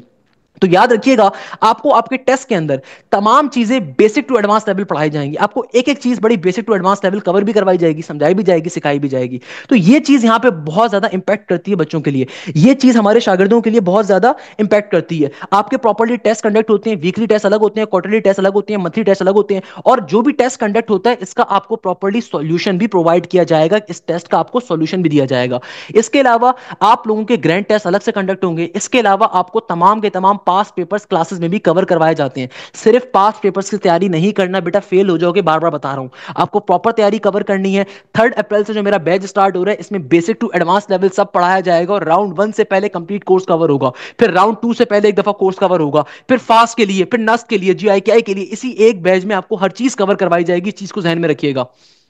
अच्छा बेटा, अब देखो हम लोगों ने इन तमाम की तमाम बातों को डिस्कस कर लिया। अब जरा चलते हैं कुछ जर्नल क्वेरीज के ऊपर। अगेन ये जर्नल क्वेरीज भी आपको एनईडी की वेबसाइट पे दिख जाएंगी, तो इसी वीडियो के अंदर मैं उनको भी जरा एक्सप्लेन कर देता हूं। सही है कि भाई सबसे पहले नंबर के ऊपर एक क्वेरी आती है बच्चों की, सर एडमिशन फॉर्म कैसे मिलेगा? तो भाई एडमिशन फॉर्म एनईडी की वेबसाइट के ऊपर लाइव होगा, और ये एडमिशन फॉर्म लाइव कब से होगा? 7 अप्रैल सुबह 11 बजे के ऑनवर्ड, 7 अप्रैल सुबह 11 बजे से ऑनवर्ड। अब देखो 7 अप्रैल को फॉर्म फिल मत कर देना, पहले बता रहा हूं। एनईडी का पहला टेस्ट हो रहा है 24 मई को, तो आपने कोशिश करनी है कि भाई मई के स्टार्ट में जाके फॉर्म को फिल करने की। 7 अप्रैल को मैं वीडियो डिजाइन कर दूंगा, मसले की बात नहीं है, मगर आपने कोशिश क्या करनी है, आपने फॉर्म को जो फिल करना है वो थोड़ा लेट फॉर्म सबमिट करना है। उसके पीछे रीजन ये है ताकि आपको जो टेस्ट की डेट्स मिले थोड़ी बाद की मिले, ताकि भाई इसका फायदा क्या होता है, तो जो पहले दिन का टेस्ट जब हमारे पास आएगा ना, तो हमें अंदाजा हो सकेगा कि पहले दिन के अंदर पास्ट पेपर्स के क्वेश्चंस रिपीट हुए हैं या किस तरह के क्वेश्चंस आए हैं। तो ये आपको एक फायदा यहां पे जरा मिल जाता है। तो मैं लाजमी तौर पे रिकमेंड करूंगा, काइंडली इस फॉर्म को पहले फिल मत करिएगा। मैं तमाम बच्चों को करूंगा, देखो फेयर चांस सबको मिलना चाहिए, इसलिए मैं आप लोगों से कहूंगा फॉर्म पहले सबमिट मत करवा दीजिएगा। Who is eligible to apply for the admission? कौन कौन से बच्चे एलिजिबल हैं एडमिशन के लिए अप्लाई करने के लिए? भाई वो तमाम बच्चे जो कि अभी सेकंड ईयर के अंदर मौजूद हैं, या अभी वो ए लेवल्स के अंदर मौजूद हैं और 2025 के अंदर उनका सेकंड ईयर कंप्लीट होगा, या फिर पर्टिकुलरली 2025 से पहले उनका सेकंड ईयर इंटरमीडिएट कंप्लीट हो चुका है, ए लेवल्स कंप्लीट हो चुका है, वो तमाम बच्चे अप्लाई कर सकते हैं। अच्छा मेरे पास एक क्वेश्चन आता है कि सर अगर मेरा इंटर 2020 में कंप्लीट हुआ था, क्या मैं एनईडी में अप्लाई कर सकता हूं? नहीं। एनईडी में प्रीवियस ईयर्स के कौन से बच्चे अप्लाई कर सकते हैं? अगर आपका ए लेवल्स या आपका इंटरमीडिएट 2024 में कंप्लीट हुआ है, 2023 में कंप्लीट हुआ है, या फिर 2022 में कंप्लीट हुआ है, वो तमाम बच्चे जिनका इंटरमीडिएट या ए लेवल्स 2022 से पहले कंप्लीट हुआ, यानी कि 2021 के अंदर, 2020 के अंदर, 2019 के अंदर, वो एनईडी में अप्लाई नहीं कर सकते। खाली लास्ट 3 इयर्स के बच्चे एनईडी में अप्लाई करने के लिए एलिजिबल हैं। What is the minimum percentage in HSC और equivalent examination required for being the admission of undergraduate program? यानी कि देखो किन परसेंटेज वाले बच्चे अप्लाई कर सकते हैं। अब जरा इस चीज को बहुत कंसीडर से समझिएगा। वो तमाम बच्चे जो उसके इंजीनियरिंग प्रोग्राम्स में अप्लाई कर रहे हैं, या आर्किटेक्चर के प्रोग्राम में अप्लाई कर रहे हैं, या कि कंप्यूटर साइंस के प्रोग्राम में अप्लाई कर रहे हैं, आपका 60% मिनिमम होनी चाहिए इंटर के अंदर, या फिर फर्स्ट ईयर का जो रिजल्ट आया है उसमें 57 होनी चाहिए। याद रखिएगा एनईडी क्या कह रहा है, वो तमाम बच्चे जो कि इस वक्त सेकंड ईयर में मौजूद हैं और आप किसी भी इंजीनियरिंग प्रोग्राम में अप्लाई कर रहे हो, आर्किटेक्चर में अप्लाई कर रहे हो, या फिर बीएस कंप्यूटर साइंस में अप्लाई कर रहे हो, आपकी फर्स्ट ईयर की मिनिमम परसेंटेज 57 होनी चाहिए, और सेकंड ईयर के अंदर आपकी 60% या उससे ज्यादा हो जब भी रिजल्ट आए, या फिर अगर आपका रिजल्ट आया हुआ है तो सेकंड ईयर में 60% या उससे ज्यादा होनी चाहिए। सही है। और वो तमाम बच्चे जो कि बीएस प्रोग्राम्स के अलावा, यानी कि किसी भी बीएस प्रोग्राम में अप्लाई कर रहे हैं, बैचलर ऑफ साइंस के प्रोग्राम में अप्लाई कर रहे हैं एक्सेप्ट कंप्यूटर साइंस, आपकी फर्स्ट ईयर की परसेंटेज मिनिमम 50% होनी चाहिए, या फिर फर्स्ट ईयर और सेकंड ईयर की मिनिमम 50% होनी चाहिए। यानी कि जरा इस जुमले को गौर से बात समझिएगा, बड़ा इंपॉर्टेंट जुमला है कि भाई देखो, अगर तो आप किसी भी इंजीनियरिंग प्रोग्राम में अप्लाई कर रहे हो, और यहां पे एनईडी ने साफ तौर पे कह दिया कि जो भाई बैचलर ऑफ साइंस का कंप्यूटर साइंस का प्रोग्राम है ना, उसको भी मैं इंजीनियरिंग में ही कैटेगराइज कर रहा हूं, क्योंकि ये बड़ा इंपॉर्टेंट प्रोग्राम है। तो एनईडी कह रहा है कि भाई अगर तुम आर्किटेक्चर के किसी प्रोग्राम में अप्लाई करते हो, आर्किटेक्चर के अंदर, इंजीनियरिंग के अंदर, इंजीनियरिंग के किसी भी फील्ड के अंदर, मैकेनिकल में, इलेक्ट्रिकल में, कंप्यूटर इंजीनियरिंग के अंदर, या फिर बीएस कंप्यूटर साइंस में भी अप्लाई कर रहे हो, तो आपकी फर्स्ट ईयर की मिनिमम परसेंटेज 57 होनी चाहिए। और जब सेकंड ईयर का रिजल्ट आए, या फिर अगर आपका इंटर का रिजल्ट मौजूद है, ए लेवल्स का रिजल्ट इक्विवेलेंसी मौजूद है, तो आपकी मिनिमम परसेंटेज ओवरऑल इंटर के अंदर 60 होनी चाहिए। यानी कि भाई अगर आपकी अभी फर्स्ट ईयर के अंदर 57% है, कोई मसले की बात नहीं है, सेकंड ईयर के अंदर आपकी 60% यानी कि ओवरऑल 60% होनी चाहिए, तो आप इस प्रोग्राम में अप्लाई करने के लिए एलिजिबल हो। और वो तमाम बच्चे जो इनके अलावा किसी भी बैचलर ऑफ साइंस के प्रोग्राम में अप्लाई करो, यानी कि टेक्सटाइल साइंसेज में अप्लाई कर रहे हो आप पर्टिकुलरली, और कौन कौन से प्रोग्राम से भाई हमने यहां पे देखे थे ना, मैं आपको दिखा भी देता हूं। हमारे पास टेक्सटाइल साइंसेज में आप अप्लाई कर रहे हो, या फिर पर्टिकुलरली आप अप्लाई करते हो किसके अंदर, आप कंप्यूटेशन फाइनेंस में अप्लाई कर रहे हो, बैचलर ऑफ साइंस के, बल्कि आप उसको देख लो ना डायरेक्टली, आप ब्रोशर को देख लो कौन कौन से प्रोग्राम्स हैं। भाई आप कंप्यूटेशन फाइनेंस में अप्लाई कर रहे हो, कंप्यूटर साइंस में अप्लाई नहीं कर सकते, डेवलपमेंट स्टडीज में, इकोनॉमिक एंड फाइनेंस में, इंग्लिश लिंग्विस्टिक में, केमिस्ट्री में, मैनेजमेंट साइंसेज में, फिजिक्स में, टेक्सटाइल साइंसेज में, यानी कि इन तमाम प्रोग्राम्स के लिए आपके पास फर्स्ट ईयर सेकंड ईयर की परसेंटेज मिनिमम 50% वाला बच्चा भी अप्लाई कर सकता है। यानी कि यहां पे एनईडी ने आपको थोड़ा फायदा दिया हुआ है कि भाई अगर आपकी फर्स्ट ईयर या सेकंड ईयर के अंदर 50% या उससे ज्यादा है, तो आप इन बीएस के प्रोग्राम्स में अप्लाई कर सकते हो, मगर आपकी फर्स्ट ईयर या सेकंड ईयर में 57+ परसेंटेज होनी चाहिए किसी भी इंजीनियरिंग प्रोग्राम में अप्लाई करने के लिए। अच्छा एक चीज, बच्चे बेचारे बड़े मासूम होते हैं, वो कहते हैं सर 50% का मतलब क्या है, क्या 50 वाले को एडमिशन मिल जाएगा, या फिर सर इंजीनियरिंग में अप्लाई करने का मतलब क्या है, क्या 57 वाले को एडमिशन मिल जाएगा? नहीं, इसका मतलब है है मिनिमम एलिजिबिलिटी। ये मिनिमम एलिजिबिलिटी लिखी हुई है, देखो मिनिमम परसेंटेज अप्लाई करने की, यानी कि आप टेस्ट देने के काबिल हो, आप टेस्ट देने के काबिल हो कि आपकी अगर इतनी परसेंटेज है तो आप टेस्ट में एटलीस्ट बैठ सकते हो। अगर आपकी 49 परसेंटेज है तो आप टेस्ट में भी नहीं बैठ सकते, तो भाई टेस्ट में बैठने की एलिजिबिलिटी है। अगेन याद रखिएगा, एडमिशन आपको उस वक्त मिलेगा जब टेस्ट में बहुत अच्छा परफॉर्म करोगे और आपका मेरिट एक बहुत अच्छा फॉर्म होगा। ये सिर्फ टेस्ट में बैठने की एलिजिबिलिटी। एलिजिबिलिटी किसे कहते हैं? टेस्ट में बैठने की कंडीशन। तो अगर आप किसी भी इंजीनियरिंग प्रोग्राम में अप्लाई कर रहे हो, आर्किटेक्चर में अप्लाई कर रहे हो या बीएस कंप्यूटर साइंस में अप्लाई कर रहे हो, उसके लिए मिनिमम परसेंटेज एचएससी का मतलब है ओवरऑल इंटरमीडिएट में 60 परसेंटेज होनी चाहिए, या फिर इक्विवेलेंट एग्जाम यानी कि ए लेवल्स की इक्विवेलेंसी। नहीं तो वो बच्चे जो भी सेकंड ईयर में मौजूद हैं उनकी फर्स्ट ईयर की मिनिमम 57 होनी चाहिए। लास्ट ईयर 55 थी, अब इन्होंने 57 कर दी क्योंकि टेस्ट का रिजल्ट फर्स्ट ईयर का रिजल्ट खराब आया था और सबको पता है चीटिंग होती है, तो उन्होंने उसको वो कर दिया, इंक्रीज कर दिया। और अगर आप किसी भी बीएस प्रोग्राम में अप्लाई कर रहे हो एक्सेप्ट बीएस कंप्यूटर साइंस, तो वहां पे आपकी कंप्लीट इंटर की परसेंटेज 50 प्लस होनी चाहिए, तो ये आपको फायदा है। याद रखिएगा, अगर आपके सेकंड ईयर कोई पेपर फेल हो जाता है तो एनईटी से आपको निकाल दिया जाएगा, ये चीज ध्यान में रखिएगा।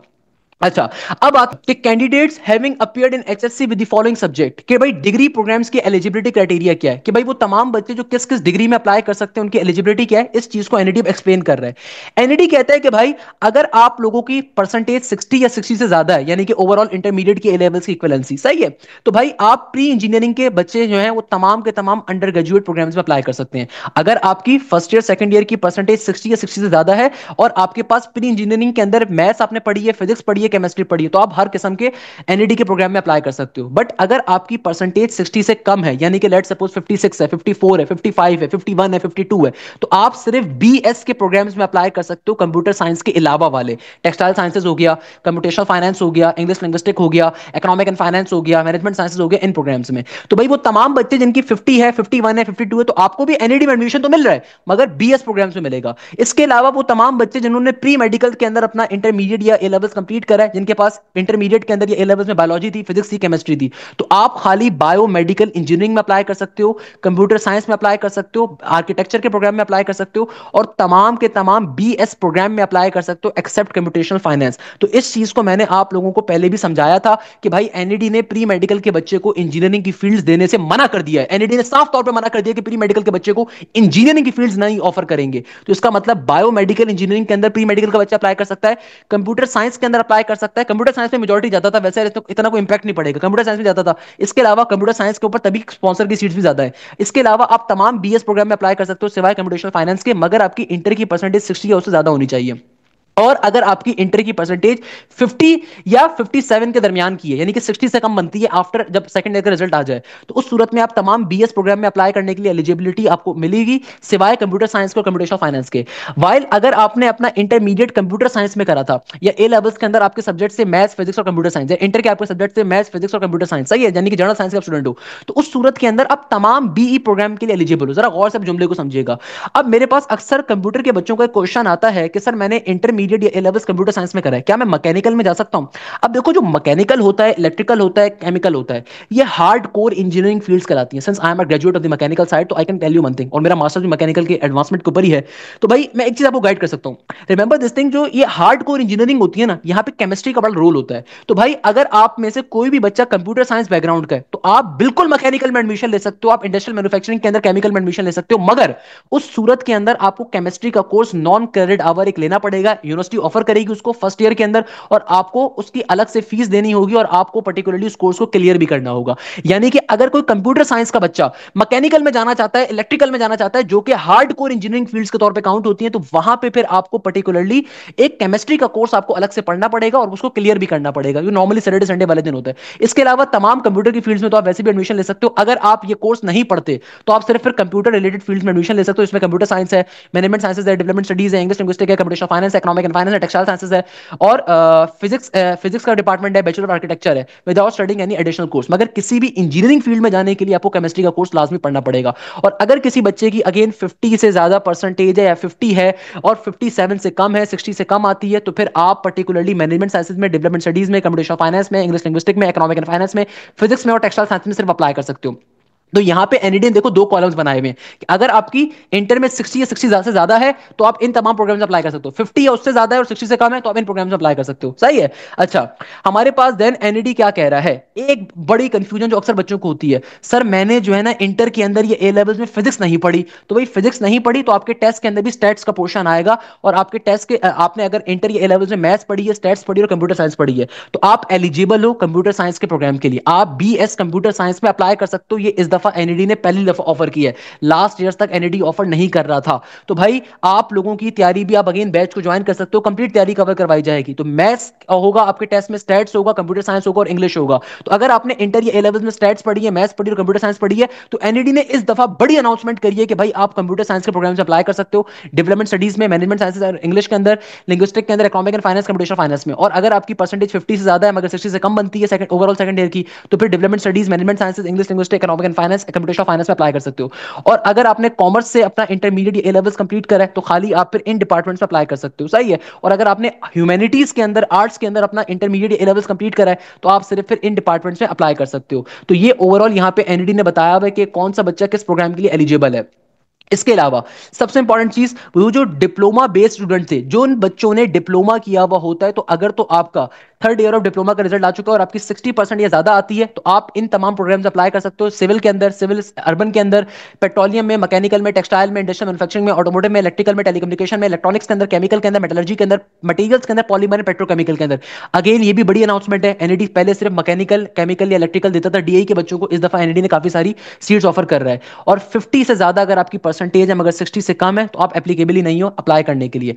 अच्छा भाई, अब देखो एडमिशन कैसे मिलेगा। अब ये जो बात मैंने आपको समझाई थी सारी बातें यहाँ पे लिखी हुई हैं। The overall merit in respect of candidate from admission shall be determined based on the merit score. और मेरिट स्कोर कैसे कैलकुलेट होगा, 40% फर्स्ट ईयर का। सही है। और इसके अलावा 60% एनईडी के मार्क्स। सही है। ये देखो मैंने आपको क्या बताया यहाँ पे, जो बात मैंने आपसे डिस्कस करी थी कि 40% सिर्फ काउंट होगा आपके फर्स्ट ईयर का रिजल्ट, आपके ओ लेवल्स का रिजल्ट, और फिर बाकी ये 60% आपके आपका जो काउंट होगा वो आपका टेस्ट काउंट होगा। यानी कि टेस्ट का वेटेज 60% है। ये बहुत इंपॉर्टेंट चीज है, तैयारी करो बैठ के। क्या सोच रहे हो, अभी भी टाइम है तैयारी करने का। इसके अलावा सबसे इंपॉर्टेंट चीज, वो तमाम कैंडिडेट जिनका ऑलरेडी इंटरमीडिएट कंप्लीट हो चुका है, ए लेवल्स कंप्लीट हो चुका है, या कोई भी इक्विवेलेंट पर्टिकुलरली चीज कंप्लीट हो चुकी है, तो उनके लिए क्या सिनेरियो होगा, उनका ओवरऑल इंटर का रिजल्ट काउंट होगा, फिर उनका सिर्फ फर्स्ट ईयर काउंट नहीं होगा। रिमेंबर दिस थिंग, वो तमाम बच्चे जिनका इंटर कंप्लीट हो चुका है तो उनका कंप्लीट इंटर का रिजल्ट काउंट होगा। सही है। और वो बच्चे, एक क्वेश्चन अक्सर मेरे पास आता है कि सर मैं रिपीटर हूं, तो भाई अगर कोई बच्चा रिपीटर है तो जब तक आपका न्यू रिजल्ट नहीं आता लास्ट रिजल्ट ही काउंट होगा। सही है। अदरवाइज आप एनईडी एडमिशन ऑफिस के अंदर जाके बात कर सकते हो। एनईडी एडमिशन ऑफिस के डायरेक्टर हैं, उनका नाम है डॉक्टर आमिर इकबाल साहब। मेरा सलाम कहिएगा, मेरे बड़े उस्तादों में से बेहतरीन उस्ताद हैं। I always respect my teachers because I believe जो कुछ दुनिया के अंदर मेरे उस्तादों का बड़ा कमाल है। अच्छा, एक और कंफ्यूजन, अक्सर मेरे पास कुछ बच्चे आते हैं, वो कहते हैं कि सर मैं प्री मेडिकल था, मैं पहले प्री मेडिकल था मगर इस साल मैं एडिशनल मैथ्स के पेपर दे रहा हूं, तो मेरा सिनेरियो क्या होगा। तो भाई ये वाले बच्चे फायदे के अंदर हैं। अगर आप पहले प्री मेडिकल स्टूडेंट थे और इस साल आप जब एडिशनल मैथ्स का एग्जाम दे रहे हो तो बेटा रिमेंबर दिस थिंग, अब आप प्री इंजीनियरिंग के स्टूडेंट काउंट होगे।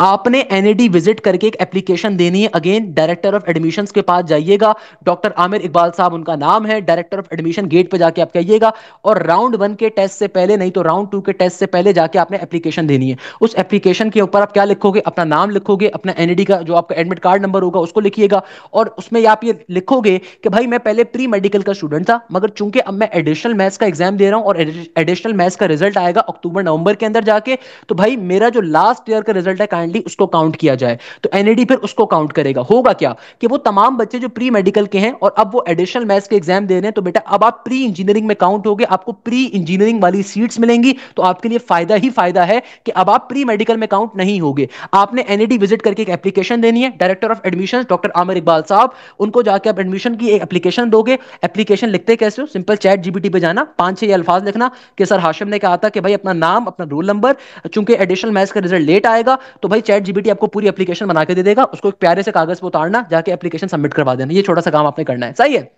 अच्छा, नॉन क्रेडिट आवर कोर्स क्या होगा, एनईडी खुद ऑफर करेगा नॉन क्रेडिट आवर्स, कुछ मैंने ऑलरेडी आपको बता दिया था। इंप्रूवमेंट के हैं जो बच्चे रिपीटर्स हैं उनके लिए ये नेक्स्ट पॉइंट लिखा हुआ है, I have been appearing in the additional mathematics or the improvement examination. Which marks year I have to enter in the admission form? You have to enter the HSC A level equivalent examination marks which you have completed or which you have the complete result in hand by the last date of online submission. जो बात मैंने आपको बताई थी, देखो यहाँ पे लिखा हुआ भी है कि भाई वो तमाम बच्चे जो इंप्रूवमेंट वाले हैं, अब उन बच्चों का गिला क्या होता है, सर मेरी फर्स्ट ईयर में परसेंटेज या सेकंड ईयर में परसेंटेज कम थी तभी तो रिपीट कर रहा हूं। एनईडी कह रहे हैं कि भाई जब तुम्हारा नया रिजल्ट आ जाए फिर अप्लाई करना है, तो फिर सही है ना, तुम्हारे पास चूंकि अभी नया रिजल्ट अवेलेबल नहीं है तो भाई जो तुम्हारा पुराना रिजल्ट है तुमने वही डालना है, तुमने अपनी मर्जी से जो है ना अपनी मर्जी से एक्सपेक्टेड नंबर नहीं डाल देना। एनईडी साफ तौर पे कह रहा है कि भाई अगर तुम में से कोई भी बच्चा रिपीट कर रहा है, इंप्रूवमेंट का एग्जाम दे रहा है, तो याद रखिएगा कि आपने वही रिजल्ट डालना है जो रिजल्ट आपके पास ऑलरेडी अवेलेबल होगा कंप्लीट इंटरमीडिएट का, कंप्लीट रिजल्ट इन हैंड जो आपके पास होगा आप उसको एंटर करोगे, सही है।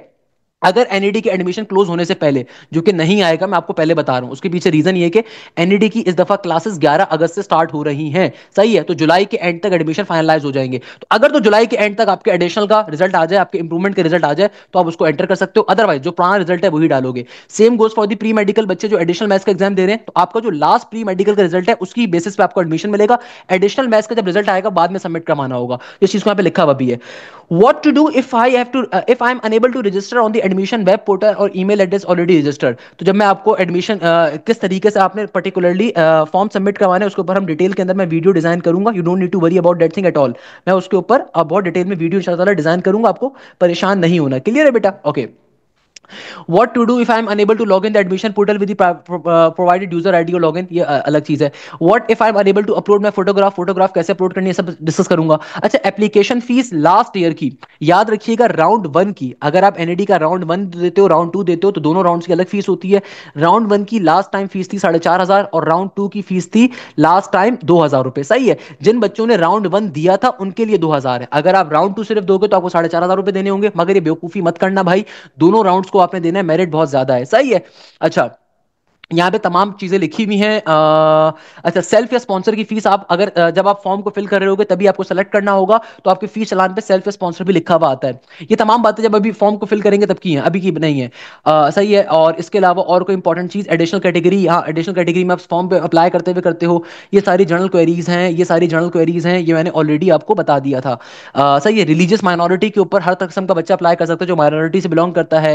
अच्छा, डीएई, अब देखो ये डीएई वाली जो बात मैंने करी थी ना, जो बच्चे डिप्लोमा वाले हैं कि are DAE holder to apply for the admission, तो यहाँ पे साफ तौर पे लिखा हुआ है ड्यूरिंग द लास्ट 3 इयर्स के अंदर आपका अगर डीएई कंप्लीट हुआ हुआ है, must pass the qualifying exam from the institution recognised by the Sindh board of technical education with the minimum 60% during the last 3 years. Applicant who are awaiting the result are not eligible to apply. मैंने आपसे क्या कहा था, जिन बच्चों का DAE third year complete हुआ हुआ है, उनका रिजल्ट आ चुका है, सिर्फ वो अप्लाई कर सकते हैं।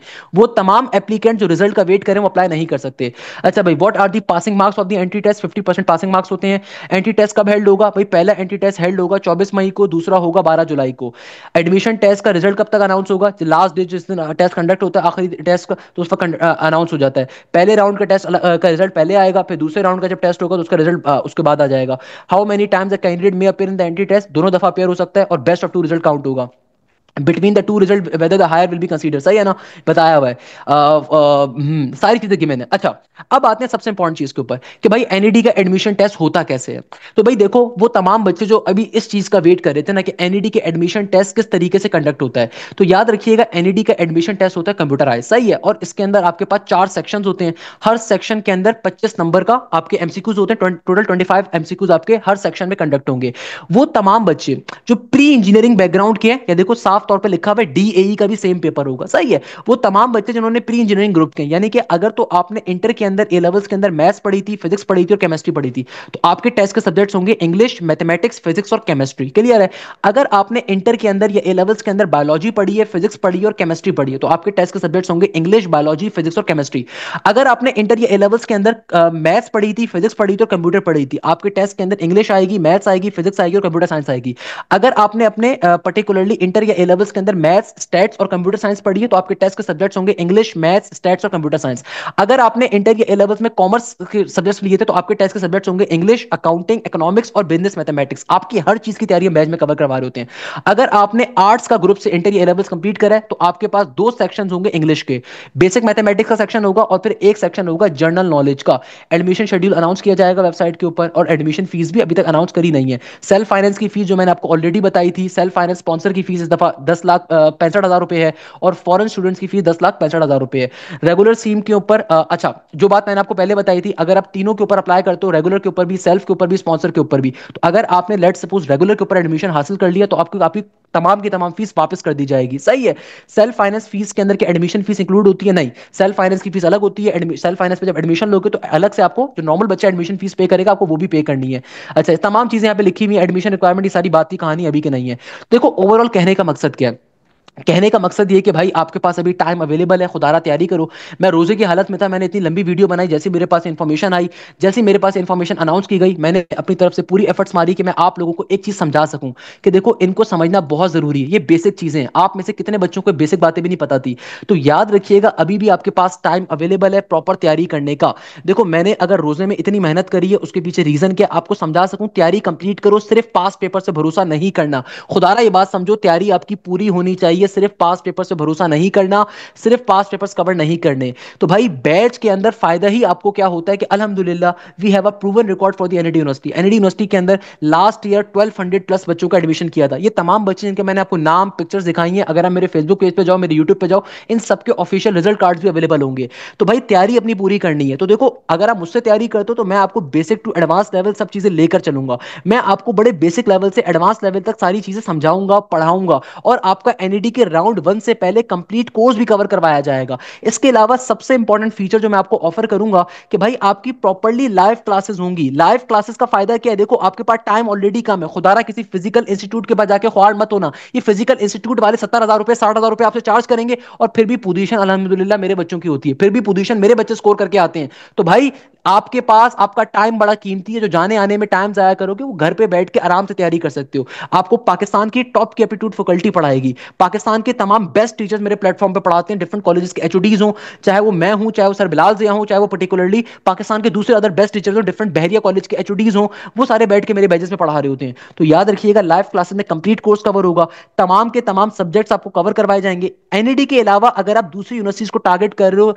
नस्ट को, दाऊद को, मेहरान यूनिवर्सिटी को, कायदे आवाम को, यूईटी को, आईबीए को, चाहे आईबीए की, आईबीएससीएस की पहली पोजीशन मेरे बच्चे की 2024 की, याद रखिएगा। तो भाई ये तमाम चीजें कवर करवाई जाएंगी। सेकंड नंबर के ऊपर ऑलवेज रिमेंबर दिस थिंग कि भाई इस बैच में मल्टीपल टाइम कोर्स कवर होगा। सबसे बड़ा फायदा इस बैच का क्या है कि राउंड 1 से पहले भी कोर्स कवर होगा, मेरान के लिए भी कोर्स कवर होगा, फास्ट के लिए भी होगा, जीआईकेआई के लिए भी होगा, नस के लिए भी होगा, दाऊद के लिए भी कोर्स कवर होगा। भाई ये बैच अगस्त के अंदर इख्तिताम पजीर जब हो रहा होगा, या जुलाई के अंदर जब आपका इख्तिताम पजीर हो रहा होगा, तो आपके पास दाऊद का टेस्ट भी होगा, दाऊद का टेस्ट भी दे सकते हो, आप केयू का टेस्ट भी दे सकते हो, आपकी कंप्लीट तैयारी कवर करवाई जाएगी।